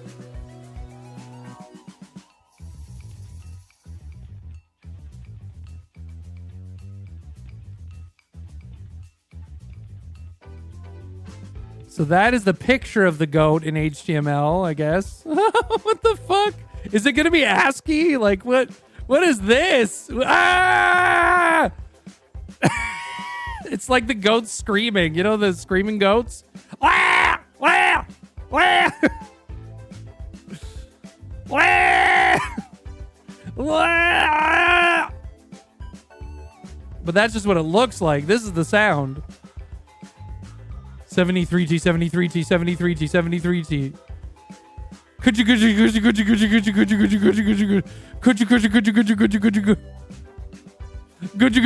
you. All right. Copy. Control-Shift, delete all that shit. Paste in the new one to make sure. Save it. And here we go. Here we go. The updated version. Yes. Dark mode. Broken picture still. No music. No sound. No music and no... Okay. So, dark mode works. There is still no picture. There is still no sound or music. Please feel free to use any tech you need to. If it needs to be more than one file, I can download the code or file from you if you need me to. Just give me step-by-step directions on folder structure, etc. if needed. We need. It sounds like someone petting it. What, silence? That's what it sounds like to pet a goat. There's no sound. What are you talking about?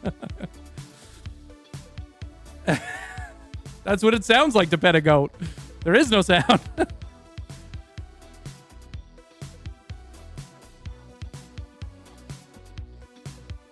I'm invested. I'm heavily invested in this now. I need to see this. I apologize that the previous attempts didn't work as expected. The issues with embedding media directly into HTML using base64 encoding can be unreliable across different web browsers due to security policies and file size limits. To guarantee it works, let's switch to a much more robust and standard approach by creating a small project with separate files. This is how real websites are built and will ensure the browser can load the image and sound correctly. I will guide you through every step. Oh my god. We will create a project with the following simple folder structure. Oh god, that's so much work. All right. We've got index.html. Okay, it's calling it pet dash the dash goat. So I'll rename it to that just so that it's correct. Pet dash the dash goat. Okay. We got index.html there. Then we need an assets folder. Okay, assets, no problem. Inside the assets folder, we're going to need goat.jpg and bleat.mp3. Okay, create the folders. I did that. This is old school vibe coding. This is how you used to have to do it. Now, you can just tell like an AI assisting coder on your computer to do all this. You just say, look, I want a vibe coding. I want to pet a goat simulator, and it'll do all this shit automatically now. This is like a year, 2 years ago how we had to do it. You now have the necessary folder structure. Download the image and sound. You need to save. Oh my god, it gave me a link. Okay, I gotta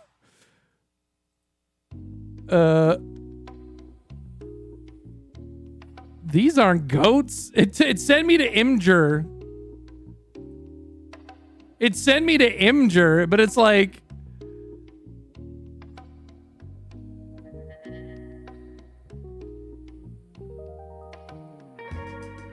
there's no goat. KO screw. Those aren't goats, they're dicks. Yeah, that's why I looked at it off screen, just in case. But like, I can't just steal an image from Imgur. That's copywritten. I need a royalty-free image of a goat. Free goat photos. Perfect. It's not in pajamas, though. Goat in pajamas.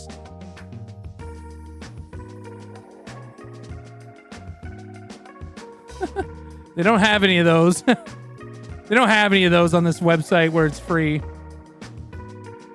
Hang on. Royalty-free picture of image of goat in pajamas. Okay. This site can't be reached. Okay, great. That's helpful. Thank you.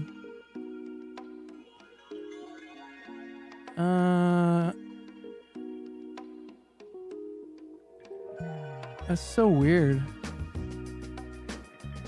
Oh,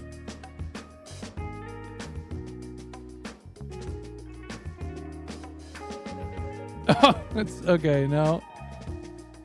Hang on, chat. I'm working on it.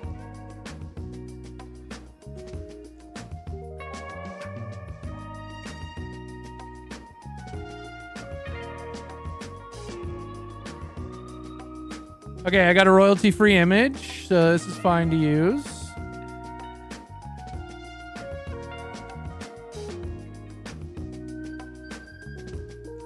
Okay, hang on.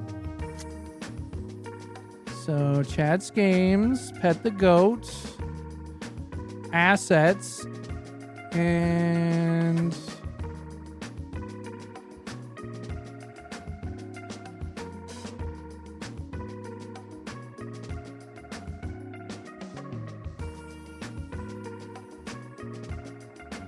Oh, I need to see what to save it as again. No.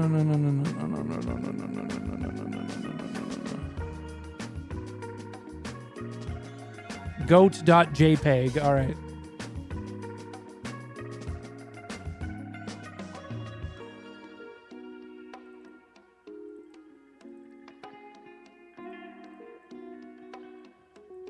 Goat.jpg. Okay, goat.jpg done. Now, what is it telling me for music? Goat sound link. This is not available. I love it. Like, where the fuck are you getting these from? GitHub? Royalty-free sound of a goat bleating. Royalty-free sound effects. Goat. Goat.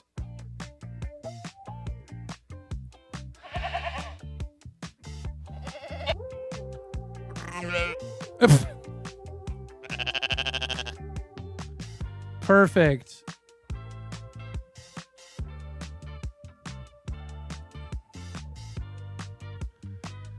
But is that royalty free though? It doesn't say pricing.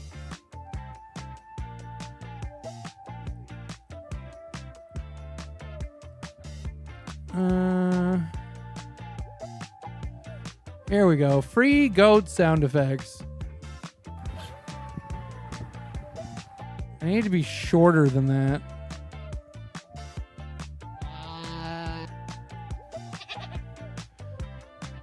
Perfect. Download. Free. Okay, that's royalty free. Goat noise. Okay. Now what did it want me to save it as? Hang on.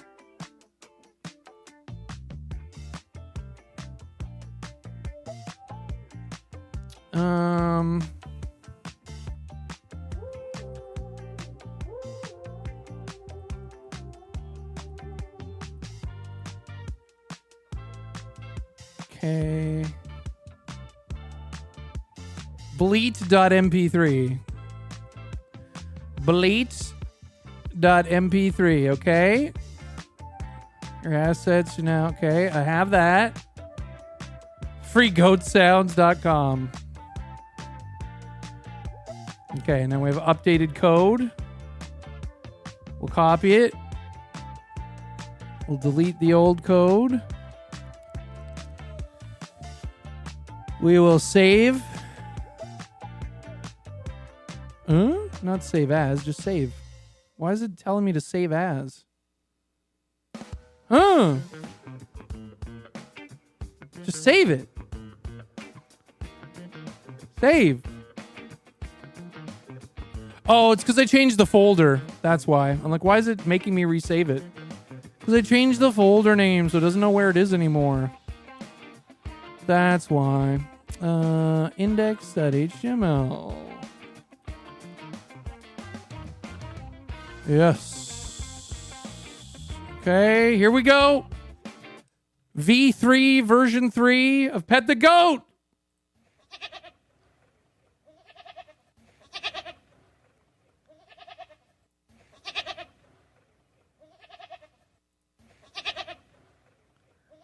You're getting good at this. Let's make it larger.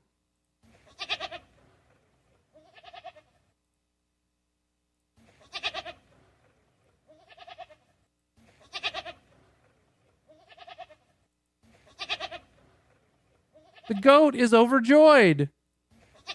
What is this? A gray void has arrived to envelop the goats. Maximum happiness. You are a goat petting master. I love this game. Insomnia. Now make it so the goats can piss and shit. Make the shit come out of a goat's butt.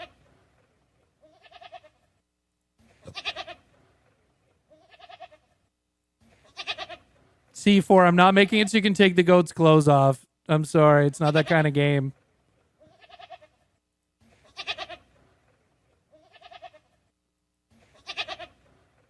You are the goat at petting goats? Hell yeah, Triv.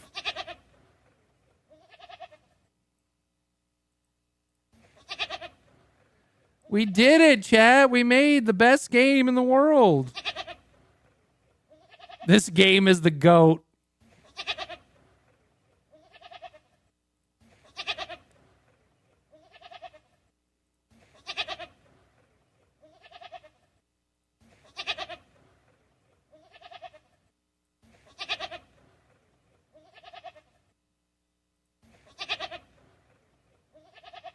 Does this make you feel happy, chat?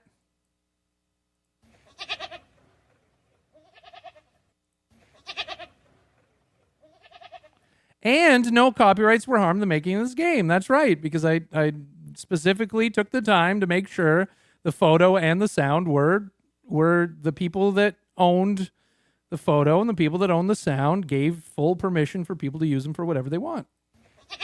It's that easy.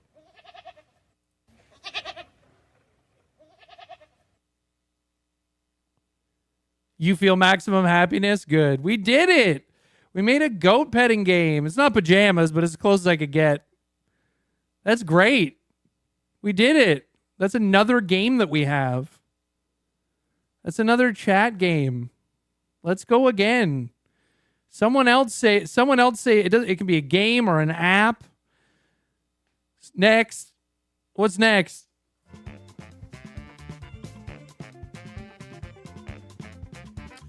Generate a picture of a goat in pajamas.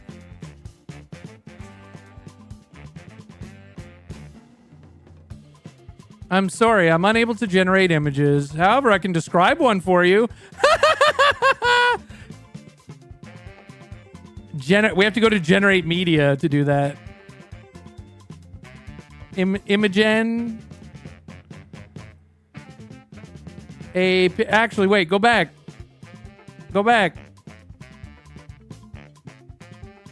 Give me this description. And now let me use the description with the image generator.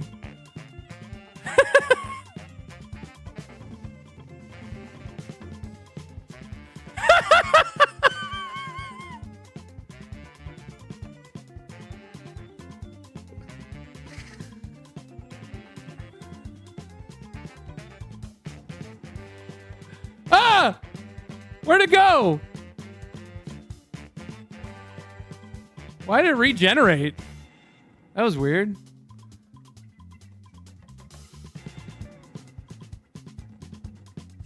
Downloading image. Downloading to chat games at the goat assets. We'll just save it whatever it's called here. And then we'll replace the old goat.jpg, and this one's now going to be called goat.jpg. Yes.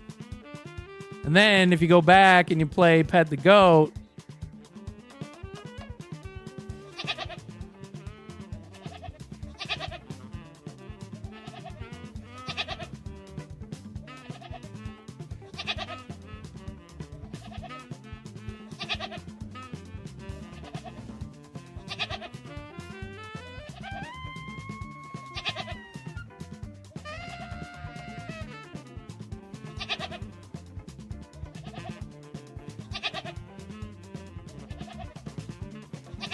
I don't know what happens here. When you get to maximum happiness, it messes up. That's an error we'd have to fix.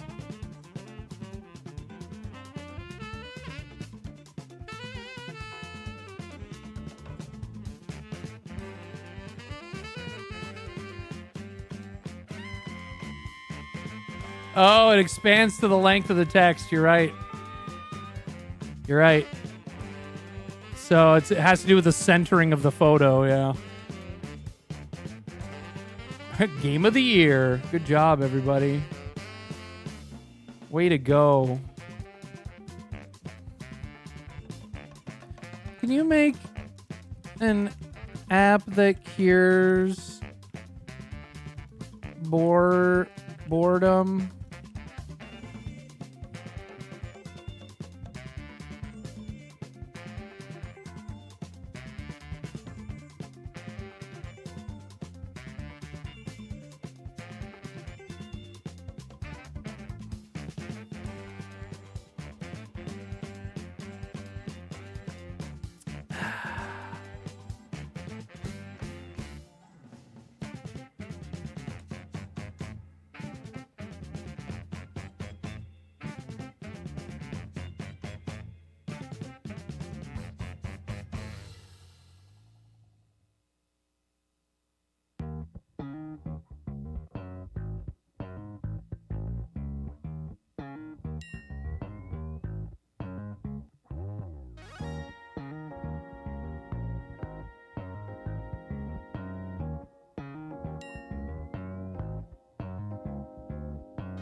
Lying to chat.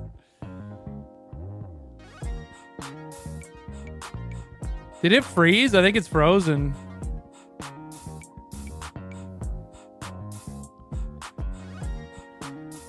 Please continue.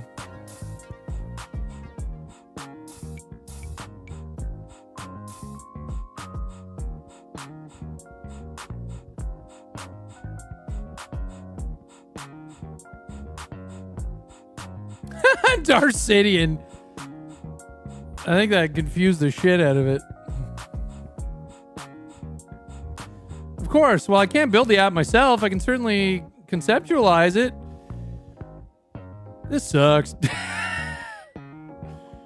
See, this is like old school vibe coding. This is what we used to do, right? It would tell you some ideas and like how you could do it. You know what I mean? And maybe give you some of the code, and then you have to copy it and try to make it work.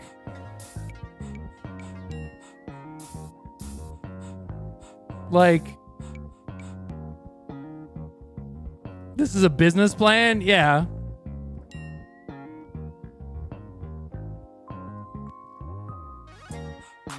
But we wanted an app. Let me see if I can show you this. Actually, no, not that. Okay, hang on. Let me make a directory real quick.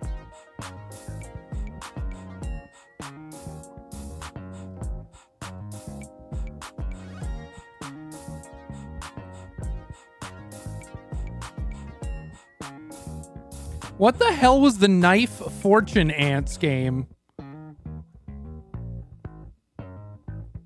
Do you remember this one? The dancing ant visualizer. Get ready to vibe.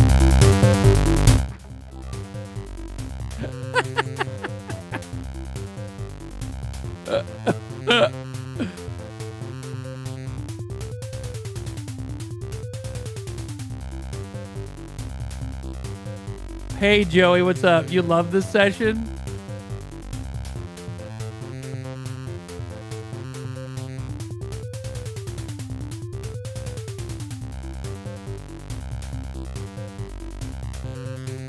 Yeah, that's a party hat it's wearing. No, that's an ant. It's not poop. That's an ant. Why is the poop dancing? It's not a poop. It's an ant.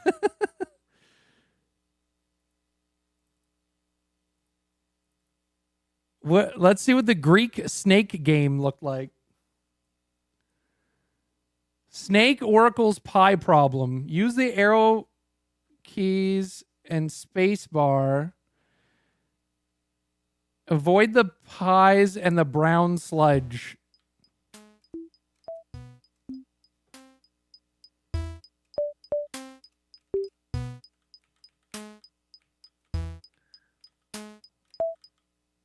Shit.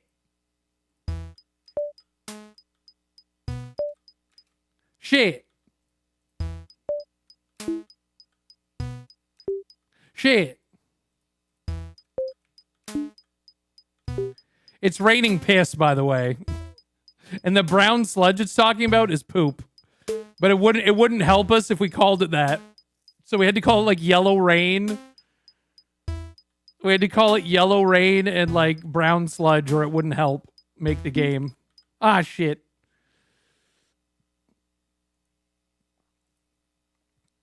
What's up, Mr. Pickles? How you doing? Okay. So, but here, I want to show you something. The new way to code. So that's old school vibe coding where you ask it, you have an idea, and it kind of gives you a bunch of feedback. And then if you really ask it a lot, it'll give you a little bit of code, and you can kind of copy it, and you ask it for like what directory it has to go into and shit. That's how we started vibe coding. But now the vibe coding is fucking crazy. Let me make a new folder here. Let's call it boredom app. And let me get into the folder. CD MNT /D/ chats. I don't know. Do I just put a space? Games / I don't know if it'll let me put spaces on Linux. Boredom app. So let me do spaces. No, it does not. Okay. Give me a sec. I'm gonna just change the syntax here. Put a fucking underscore under there. Chat underscore games. Boredom underscore app. Okay, and then let me Ubuntu, which is Linux for Windows with WSL. And then we go cdmnt, which is like mount d/chats games underscore games / boredom app. That did not work. No such file or directory. How did I spell it? Boredom app chats games.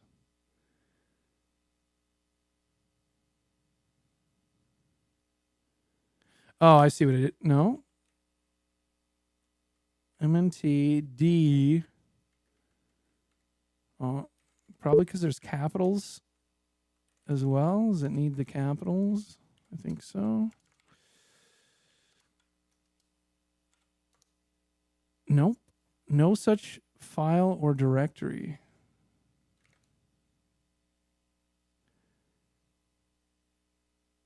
But yet there is, you fool.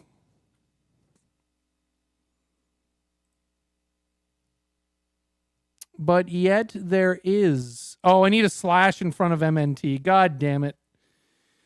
Oi, oi, oi. I'm learning. All right.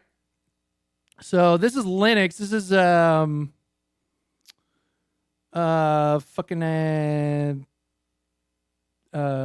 Ubuntu Linux instead of using like Windows, like Linux within Windows. Claude code, baby. Claude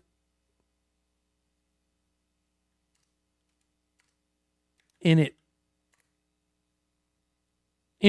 gov. So Claude code is the new way to vibe code. This is what it looks like. It's very minimal. Claude init just means that it sets up the folder to do what we want to do. So now I just say, please make an app that cures boredom. I'm not going to give it any more instructions than that. That's all I'm going to say. It may ask me questions, it may not. But it's just going to friggin' do it.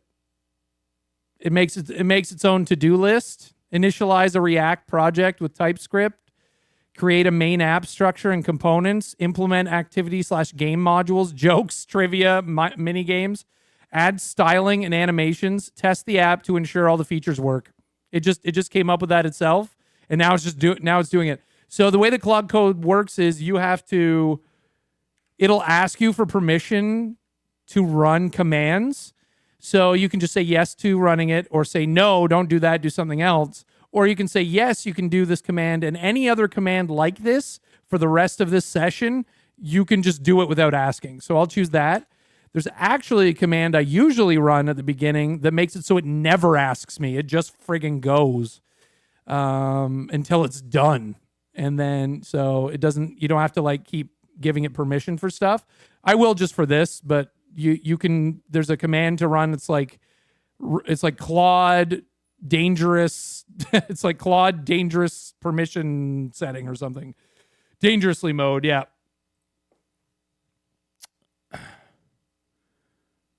It's Claude -- dangerously skip permissions.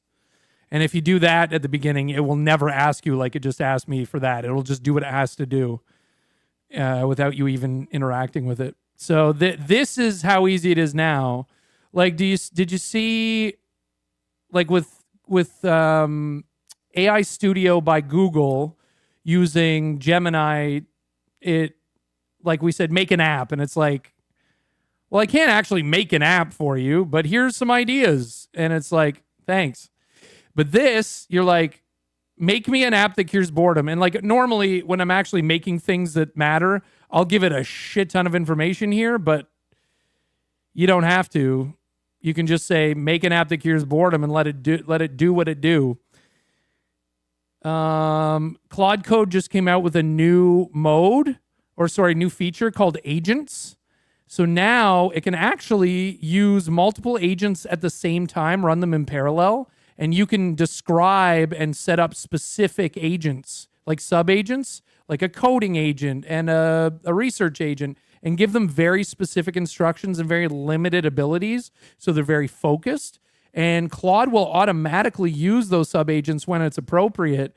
And one time I saw it running 5 at the same time to like do 5 different types of tasks at the same time. So Claude Code can now do that. Whereas before it was just like kind of what we're seeing here, where it was just one thing at a time. But even this, I could say like, hey, be sure to use your sub agents if you need to. And it would probably spin some of them up. But they just added that to Claude Code, and it's really, really, really good. But yeah, I'm just saying, yeah, do what you need to do. Don't ask me for that kind of a command. But if you're trying to protect your computer or your workspace, then you'd leave it in this mode so that you could see what it would like to do before it does it, and you can give it permission. It's called Human in the Loop. That's why they named their other thing Dangerous, because if you just let it do what it wants, it could delete your whole computer. If it thinks that it needs to do that, it could delete a different project on your computer if it thinks it needs to do that for some reason, because you're giving it full permission. Do you want to make an edit to this file? Sure, go ahead. It's your file that you made. You go ahead and make a change. So yeah, it's just working away here. It's asking for permissions. I'm saying, yeah, go ahead. It runs into an error. It's like, okay, I got an error. I got to fix it. Like it just goes and goes and goes. And I've been working on a couple of very big projects, and it's been so good. This is vibe coding now. This is real. To me, this is like the true vibe coding, where you don't have to copy and paste code into a file. You don't have to manually make files, manually make folder structures. This is literally doing whatever needs to be done, and it has access to the web as well to like search, but it can also download like programs, apps, packages, special programming stuff, whatever it needs to do. As long as you give it permission, if you're in this mode, it can do it. Like anything it needs to make what you need made. It's so incredible. And this is I'm using Claude Opus, which is the most the best, like the smartest model essentially, and the best coding model available. You know, if you use plan mode first with Shift Tab, it gets crazy good. That's true, actually. I didn't do planning mode here for the sake of demonstration, but yeah, you can do planning mode Shift Tab twice, and it'll bring up planning mode, and it'll actually plan it out first, which makes it even more refined. And you can also set Claude hooks to make certain things happen. You can say, hey, every time you make a change to this file, email me. Like you can really customize this now. It's the most powerful for real at this time.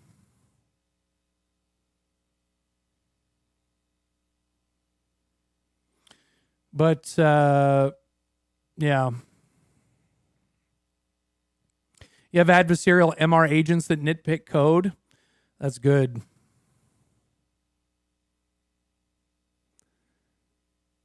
You do worry about naive management and users assuming the best without adequate code review. Yeah, and because I'm a vibe coder, when I'm working on things that actually matter to me, because I've researched what, like, in software development, what is actually important and then like fed that into AI and said, based on like best practices, and do your own research as well, what needs to be done with this type of an app, with the things that it's touching and the things that it's using. And it's still not a knowledgeable human, so it's still not going to be as good probably, but at least I like put it through its paces. Like each code base I make, I make sure it thinks about security. I make sure it thinks about best practices. I'm like, what would a senior software developer do at this stage? Research that, figure it out, do it. The main problem with vibe coding is that it's while doing that, it can become over engineered, right? So that's kind of a big problem too, is over engineering. That's always, all my stuff's going to be over engineered because I'm like paranoid about security and, you know, hackability, you know, ensuring API keys are hidden, that kind of thing, like not in the front end, all that stuff. I've learned a lot about security, but obviously I'm not a professional. So it's, you know, it is worrisome. I can agree with that. Each week you take time with Claude to review its own Claude.md file based on the latest news to see how it can best tune for results and manage context windows and agents effectively. Conductor Crunchy, that is incredible. That's so smart. Yeah, I started to have it look online to see what new sub-agents have been made, what the popular ones are, what the most useful ones are, and to add them to its own sub-agents. Like, you can get really, really meta with it now. And essentially, we're on the cusp of self-improvement anyway. Like, Conductor Crunchy, you could set that up to happen automatically, probably with, you know, time-based webhooks. Like, once a week, have it do it itself. But it's better to have a session with it yourself. But, like, my point is, like, eventually, we are on the edge of where they will be able to help themselves to do that. Like, it'll just constantly look online, you know, including hidden characters. Oh, just have to be careful of prompt injection. Yes, people are getting super sneaky, including hidden characters. That's a really good point, Conductor Crunchy. I get a little worried sometimes because of some of the GitHub projects that are, like, some of the open source projects that seem really good, but you're like, is this safe? Like, did anyone test this shit? Like, that sounds good, but is it actually sending my code to someone, or is it like sending my computer, like my personal data to someone that is this creating a backdoor in my computer? Like, you just don't know, right? And I think you always write your own, never copy paste. If I see something I like, I build my own with Claude. That's brilliant. That's really smart security practices. And you see, Chad, this thing's been going for a long time, and you could leave this for half an hour, come back. Like, I can just leave that off to the side and, like, be playing a game or working on a different AI thing in another Claude window. There's actually a really good... were you here last week or a couple weeks ago or some other time when I talked about Vibe Kanban Conductor Crunchy? It's really good. It's really good. Can we code a Mike the Bard concert sim? You missed the concert. I already did one. How you doing, Kyle?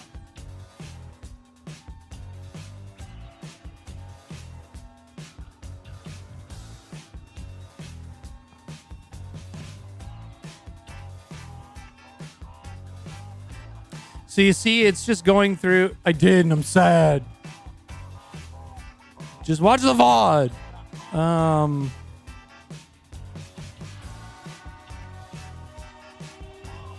That's really smart, though, Conductor Crunchy. But yeah, Vibe Kanban is really nice. It came out before sub-agents, so I actually switched back to just using regular Claude code with sub-agents because technically it could do... I think it manages the project better itself. But Vibe Kanban was a really good way to manage a project, split it up into various tasks, and, like, have them all run at the same time. And then merge the... it's not the same. I know, man. I know. Look at this. It's done. Here's your boredom cure app with the following features. Activity selector, a beautiful grid layout with 5 different activities to choose from, a joke generator, I can't wait to see that, trivia challenge, number guessing game, random facts, and a would you rather? I'm scared. The app features modern, responsive design with gradient backgrounds, smooth animations and transitions, TypeScript for type safety, component-based architecture, interactive games with state management, beautiful UI with glass morphism effects. Oh shit. That's like the new Apple update, the new iOS update. The new iOS update's going to have that glass morphism stuff. You gotta love some glass morphism. You made your own Kanban a few months ago, so it would generate ready-to-use prompts with my instructions. Don't need it now. One thing I've worked on is good Git instructions, so even clog code will milestone better. I use local Git. Do you use GitHub, Conductor Crunchy? I've been so, I don't know, just I've never transitioned into using GitHub online. I just use local Git. I don't know. Maybe you can tell me about the benefits of GitHub itself rather than using a local Git. Hello, Raiders. How you doing? Charlie. I miss role-playing with you. How you doing? Charlie plays Windsong on many role-play servers. And a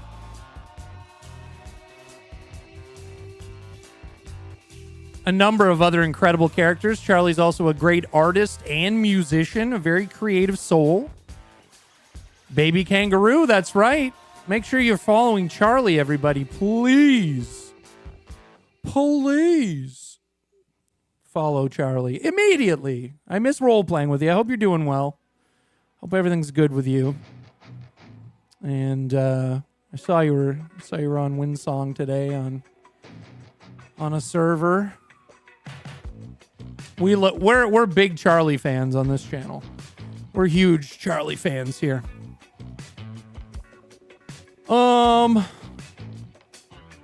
Thank you. Welcome, Raiders. I'm Mike the Bard. I usually play Hubcap Jones, lead singer of Love Fist, on No Pixel. Hubcap. But today we did a music concert. Roleplay's been really slow on the weekends on No Pixel, so we've been kind of doing a little variety here and there. And so we did a concert today, just like not in roleplay. I just did just a concert, improv. And then we've been doing vibe coding together with chat, just making silly things. We made a Pet the Goat simulator. Do you guys want to see it? Look at this, Raiders. Check it out.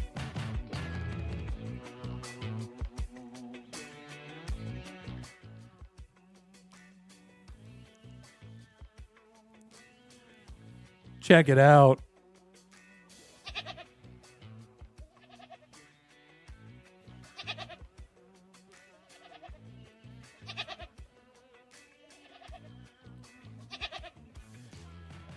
Weekends are pretty much the only days I can stream at the moment, and No Pixel has been so slow, so I'm exploring. Yeah, I'm sad. I'm sad. I'm working on some stuff, though, for roleplay. Hopefully, we'll see some cool stuff soon. But yeah, we made a Pet the Baby Goat simulator just a bit ago with Gemini AI Studio, Google's AI Studio. Now I'm just showing everybody Claude Code, which is the best vibe coder right now, using Claude Opus 4. And chat wanted to see a boredom, an app that cures boredom, and that's all we said to it. So to run the app, we have to go to the directory, and then we have to type npm start. I'm so worried about the would you rather. I'm so worried about what this is going to look like. I need another Ubuntu folder. And then I need to go cd slash mnt slash mount d slash boredom cure app.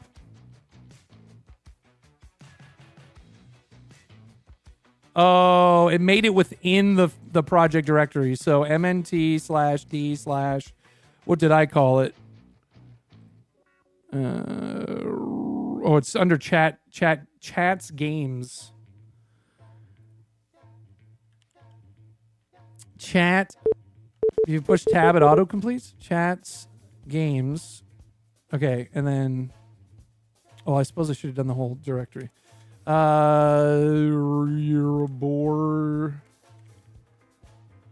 Dom Cure app.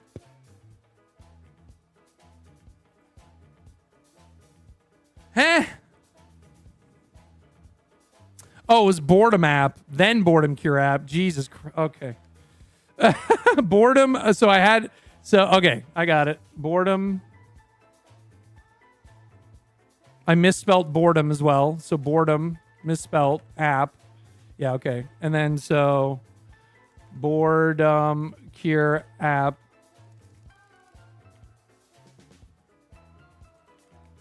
I figured it out. And then npm start. I'm scared. I'm so scared. I'm so freaking scared.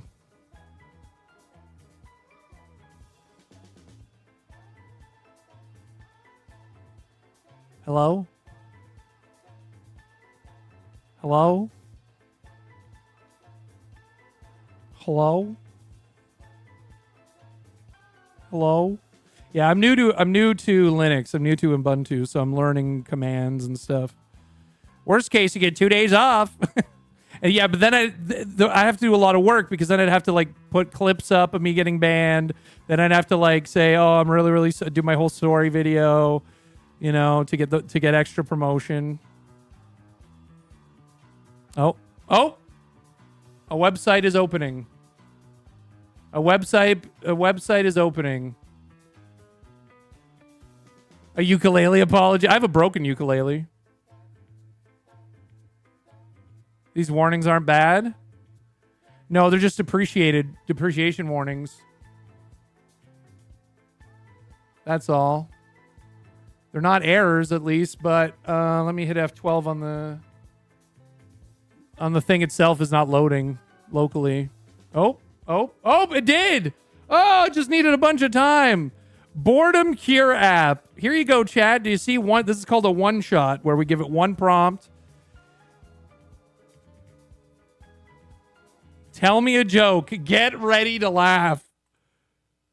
Joke generator. Why don't scientists trust atoms? Because they make up everything.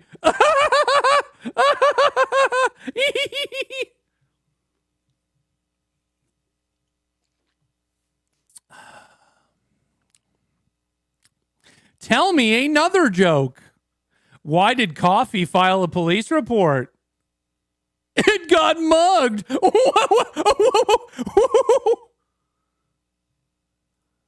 Not bored now, are you, chat?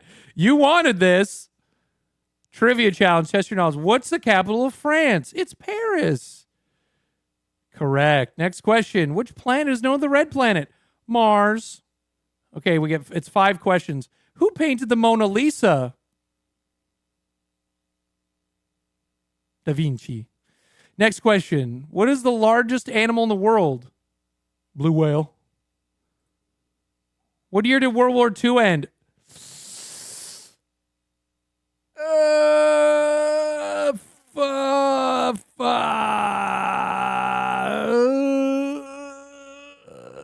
44? Fuck, it's 45. Shit. 4 to 5. Good job. You really know your stuff. Damn it. I didn't. You're lying. You lied to me. It's a lying app. I'm thinking of a number between 1 and 100. Can you guess it? 7. Too low. 50.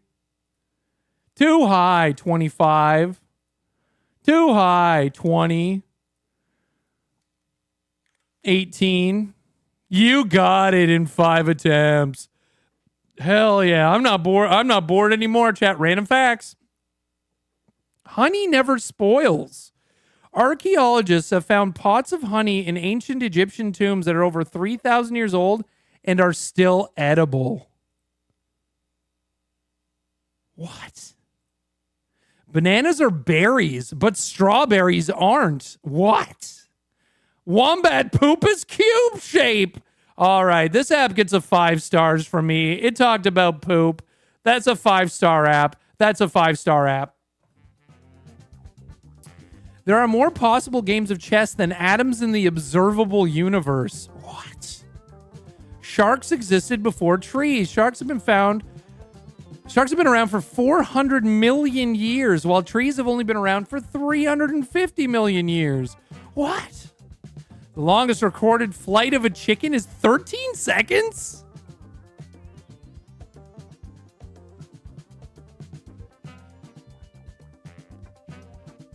Really?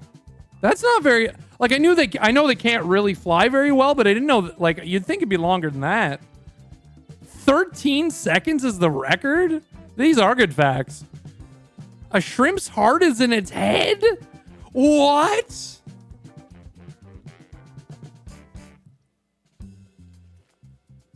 It's impossible to hum while holding your nose. I'm not going to do it. Who's going to do it? That's like one of those things that someone's like, you can't do this while you do this, and it makes you look like a fool. It's hard, but you can do it. Yeah, I just did it too. It's hard, but you can do it. Lies! This app now has 4 stars. Polar bear skin is actually black, not white. Interesting. The inventor of Pringles can is now buried in one? Morbid facts. What the fuck? This is threatening. This is like a threatening fact. This is like a threatening fact. The way this is worded? I don't know. Octopuses. Is that how you say that? I thought it was octopi. Octopuses have 3 hearts and blue blood. The human brain uses about 20% of the body's total energy, despite being only 2% of the body's weight. Pusses. Emo, fuck's sakes. Polar bear fur isn't white either. It's transparent. Oh my god. A group of flamingos is called a flamboyance. Cool. The Great Wall of China isn't visible from space without aid. They lied. A day on Venus is longer than its year.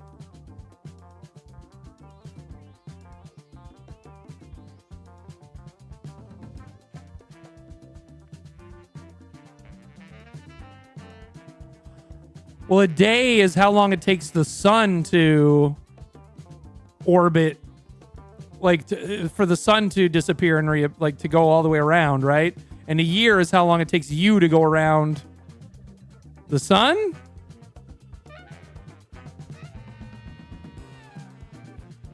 It said that was the last fact. What if I say, give me another fact? Oh, it just starts again at 1? Hey, we already saw this one.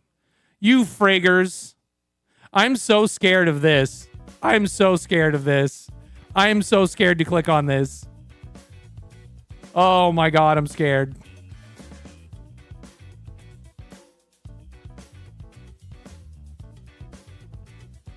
What's going on, a colleague? How you doing? I'm doing well. You doing well? Came in for the silly facts. I'm clicking it. Oh. Would you rather have the ability to fly or the ability to be invisible?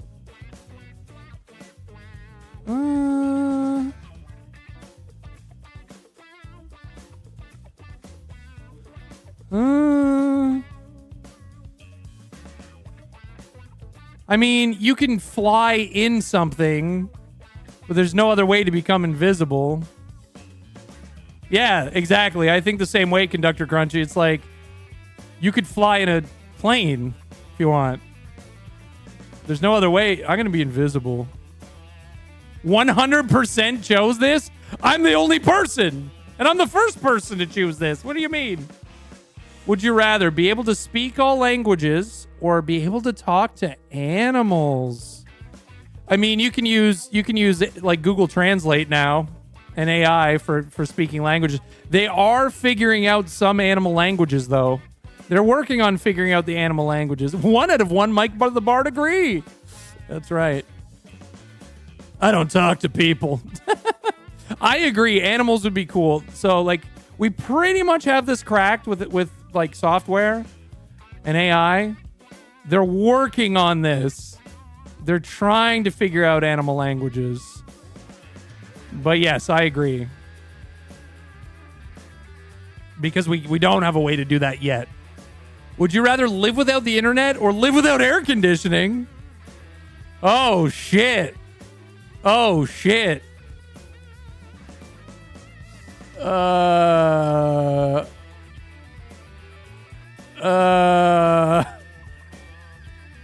I've lived without air conditioning and I survived. I don't know how I would do without the internet. You'd rather... A lot of you are saying you would get rid of the internet.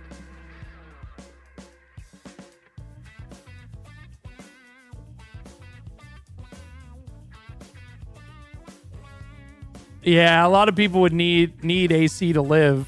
That's true. I've survived in a fucking concrete brick, like concrete block apartment building in really, really hot heat. You sweat when you sleep too hard. Yeah. Wait, could you? Let's up the stakes. This is forever. You need your cold air. You lived without the internet. Ow.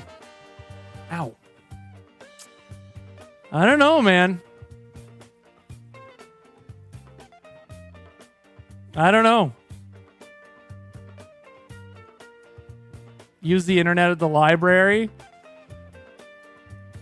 where there's air conditioning too. Go to the library for air conditioning. Yeah, just move to Antarctica with internet. Just tell a friend to send me highlights through the mail. I'm gonna say live without air conditioning because I'll just go somewhere cold. I can't sleep at the library. Well, you can if you get in between the books on the shelf. At least it's not AC and heating. Yeah. Just move somewhere really cold. And have heat.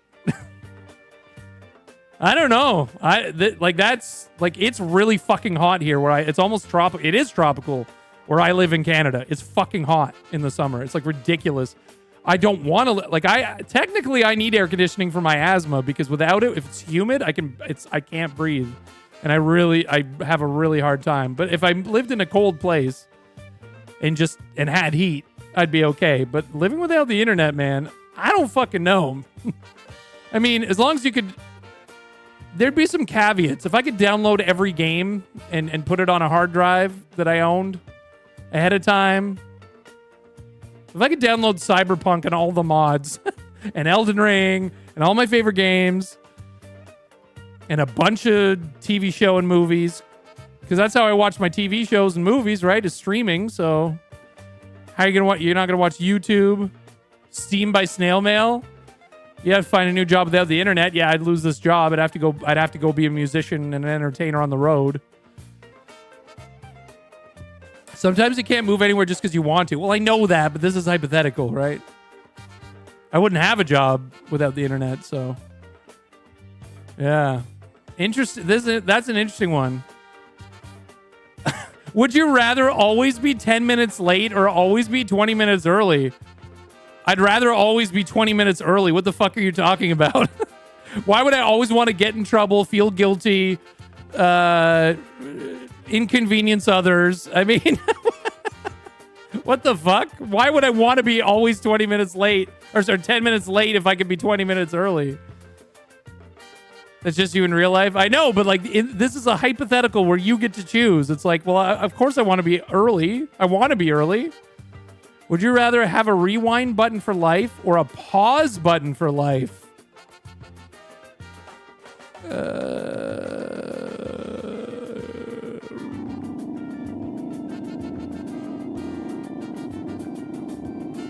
Yeah, that's the whole... What's up, Noob? Because that's the whole question is, what does this mean, right? That's the whole point of the Would You Rather game is for you to, think and debate, right? What does this mean, rewind button for life? Can you rewind a certain amount of times? A certain amount of time as well? anytime you want? Do you get to redo the situation, or like do you go backwards in age as well? Like what are the stipulations here? And what is pause time or pause button for life? Can you still walk around and do shit and you just don't age and everyone else is frozen in time? Or what the fuck does that mean? So you have to define both of those really to make a choice. Would it be changeable or just a rerun? Yeah, so that's really, like, if you can change things, then yes. Yeah, you're like, oh, fuck, I shouldn't have done that. Go back and not do it. Or, you know, I should have done this, and then go back and do it. Or you're bored with this question? What the hell? I think rewind is the choice anyway. Like, regardless, I think rewind is the better. Wait a minute. Why does it say 20% chose this? Who else has access to my app? Nobody. What the fuck? Huh? Did they open this up to the internet? What's happening here? That's a lie. It's saying I chose the wrong one, essentially. Would you rather be able to see 10 years into the future or be able to change one event from the past?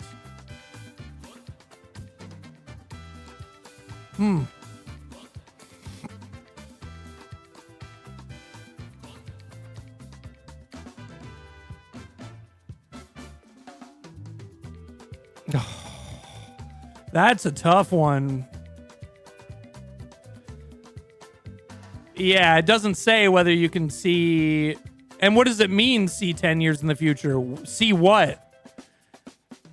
Preventative rather than reactive?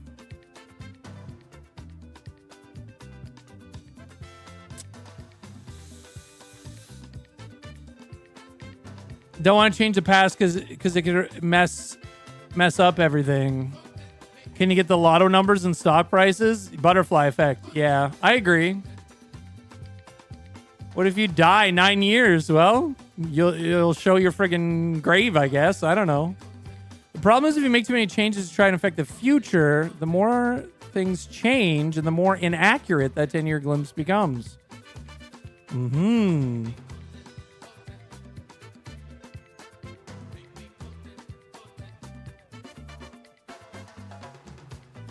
But yeah, if you change one thing from the past, everything in your present could be different anyway. I can't wait to see where I am in the future. Dead. Yeah. I think being able to see the future would be cool. Why does it keep saying other people have voted? That's freaking me out. Would you rather never have to sleep or never have to eat?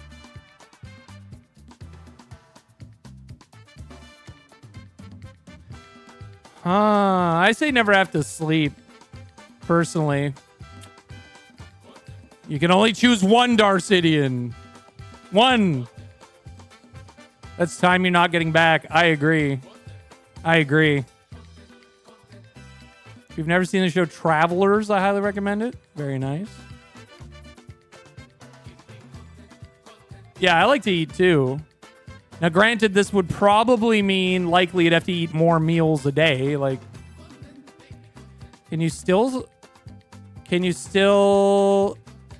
sleep if you want to, though? Yeah, it doesn't say you can't. It just says you don't have to. I don't know. I mean, this is also, we're assuming that it's never having to sleep also means you never get tired, because it doesn't say that. It doesn't say you never feel exhausted. Food costs money and makes you fat. Yeah. It doesn't say you have to eat, though. You can still eat a balanced diet and exercise. I would choose never have to sleep, though.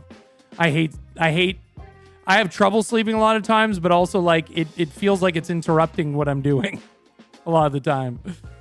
Be the funniest person alive or be the smartest person alive? I'd be the smartest person alive because then I could be the funniest person alive. Duh. If I'm the smartest person alive, I can convince everyone I'm the funniest person alive. Duh.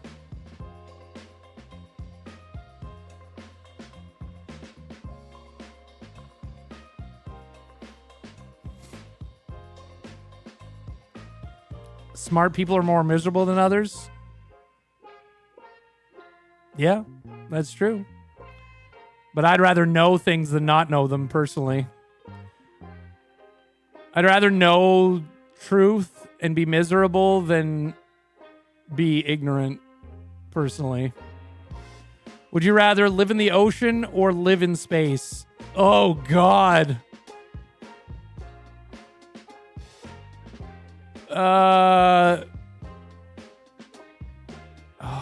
Oh, fuck. This has a lot of caveats, too, because what if you run out of water in space? Can you go back to Earth or a planet? Like, what if your water tank ruptures and goes out into space? If you're if you live in the ocean, what if where you are ruptures and fills with water? I mean, to me, it feels like the ocean. It depends where in the ocean. Near the shore? What do you mean by that? Like, because the ocean's full of food and water, if you can desalinize it, right? Space doesn't have food or water. It has planets with food and water, maybe. At least Earth. At least it has Earth. It really depends. Yeah, it really depends what they mean by this. Again, which is the point of this game, right? It's to make you think. Yeah. Gender ratio. Technically, we already live in space. Boom! Yes, Conductor Crunchy. Yes. Yes. Good point. A lot of people saying space. Yeah, it really depends. There's a lot of factors here.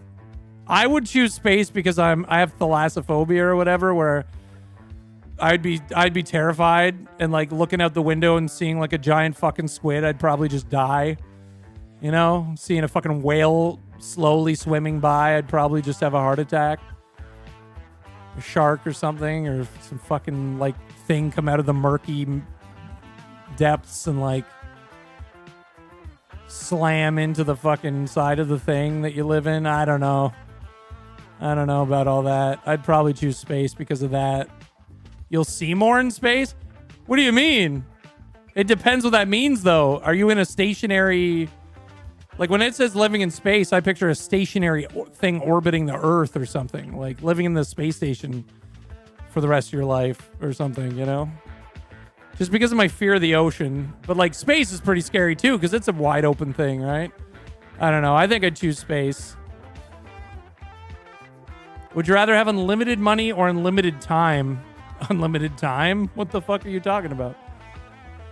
If you have unlimited time, you could figure out ways to make money that work. Time is the most valuable resource we have. Fuck money. Time is money. Yeah. Time for sure, though. Yeah. Time is money. Yeah. It's the most valuable thing we've got that you can't get more of, really. You don't want to live forever? I do. If I can, I will.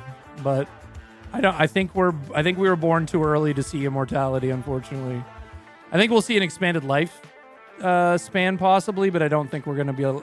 We could be alive for immortality, but I'm not going to count on it. But if it was offered to me, I'd take it. I know a lot of people wouldn't, or some people wouldn't. I would. Yeah, exactly. I'd love to try, because after 1,000 years, we might go, holy shit, don't like this anymore, you know? I don't know. Keep working on your AI stuff, and we'll download you into a machine. Perfect. Perfect. Thanks, Bash. You'd be an eternal life guinea pig? I'd do it. I'd do it. Would you rather be able to control fire or control water?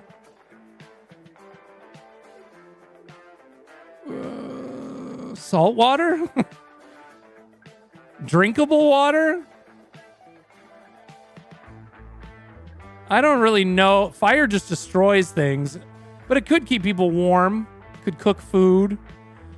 Water we need to drink, and there is a shortage of it in some places.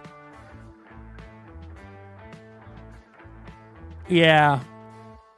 I think water. I think water is like... You can warm water.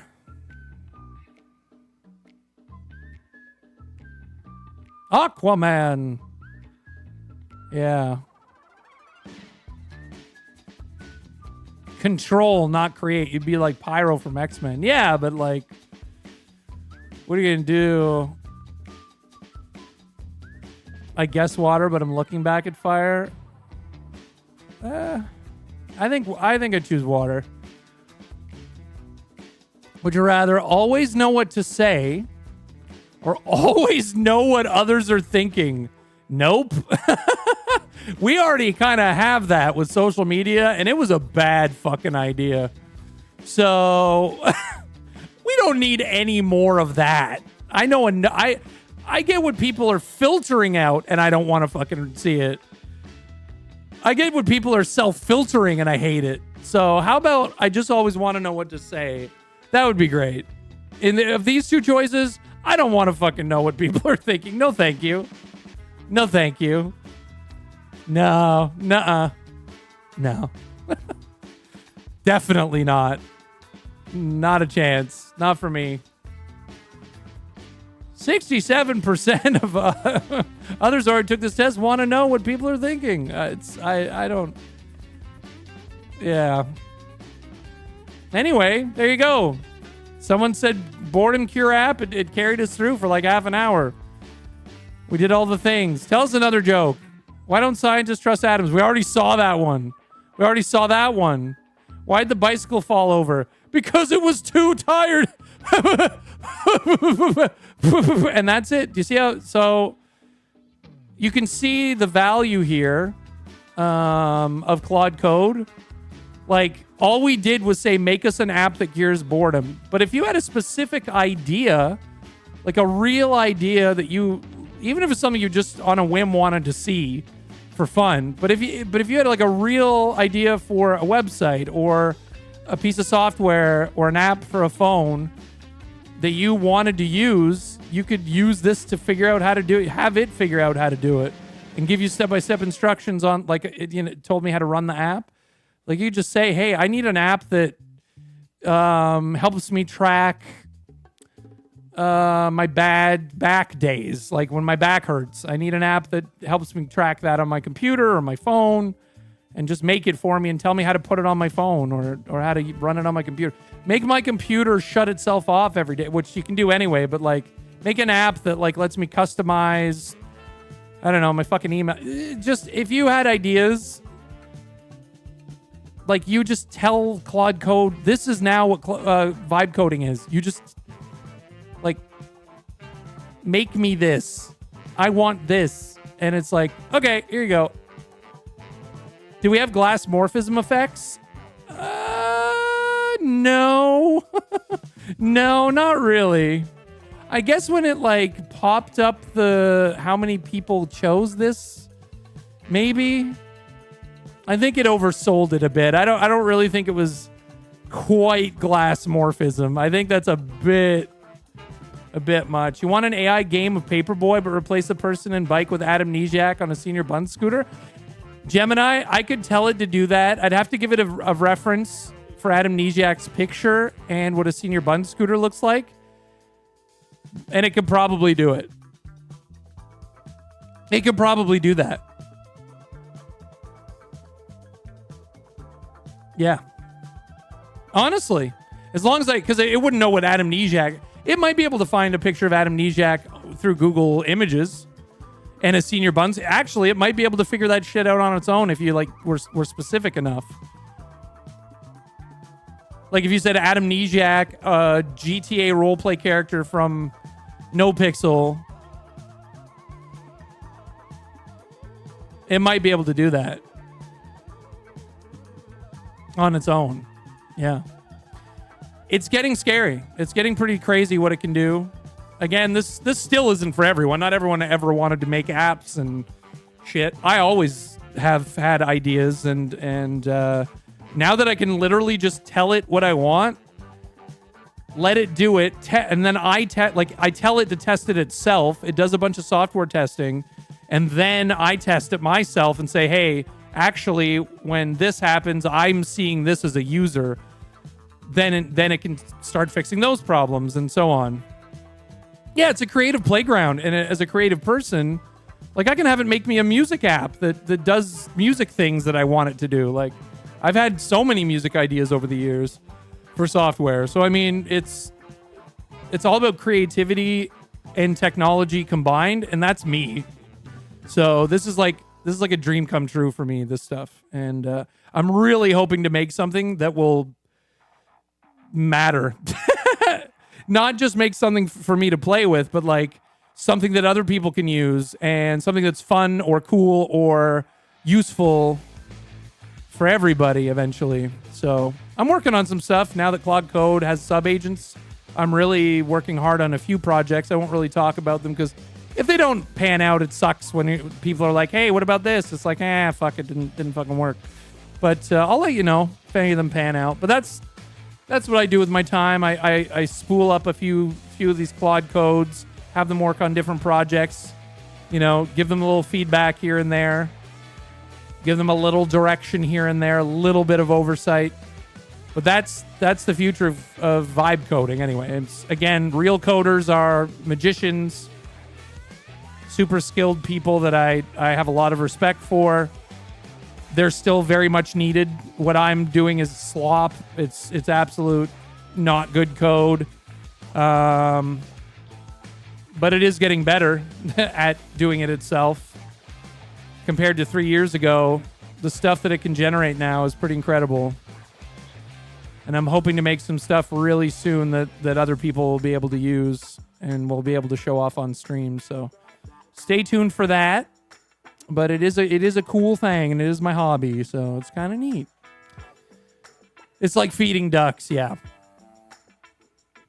Put some hearts in chat for Nubicus. 98 months of sub support. Thank you very much for the 98 months. It's getting weird. Thank you, Nubicus, for 98 big-ass months of sub support. Appreciate you. But that's the end of the streaming week, chat. We had a concert today. We did a little pissing around. A lot of fun end of the week. Thanks for all the subs, resubs, gifted subs, prime subs, tips, bits, and raids. Whether you're chatting or looking, thanks for being part of the band. We are dropping subs like crazy, which means Tuesday is going to be subathon. We'll come up with some fun subathon goals, and we'll kick that off on Tuesday. At the end of the streaming week, we put some hard spam in chat for the mods. We get some mod love in there. Thank you, mods. We get some hearts in chat for Amox, my partner, my biggest supporter, and my rock. And she's amazing. So get some love in there for Amox as well. I wouldn't be here without Mox. And a big love to all of you. Thank you very much for letting me be your entertainer for a living. If it wasn't for you, I wouldn't be doing this. So thanks for all of your support. And speaking of support, subathon on Tuesday, okay? Thank you, everybody. Much love to you. Let me drop you off with someone. I'm off tomorrow, my one day off for the week, so we'll be back Tuesday. Thanks, Mox. And we'll be back on Tuesday.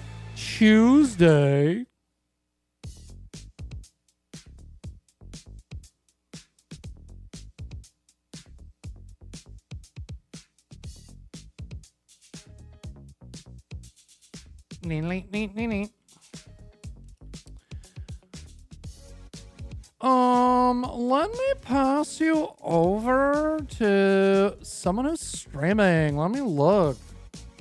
There's like no one streaming No Pixel. Weekends are dead. They're officially dead now.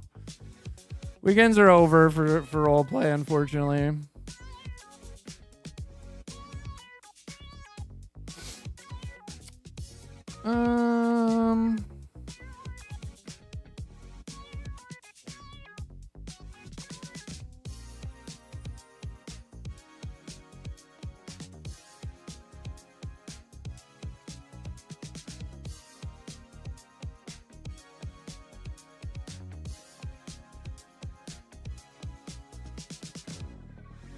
I'm just looking through my followers list. Wow. Yeah, I'll read. Wow. Now that's someone I haven't seen in a very long time. I'm going to drop you off with Golly Miss Molly.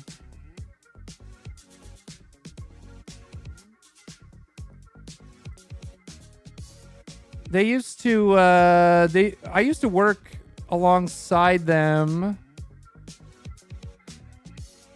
They worked at different businesses throughout the years.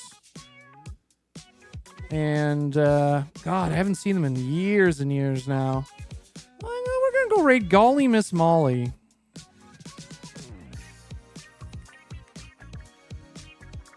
I honestly haven't seen them in years. Really, really nice person. And,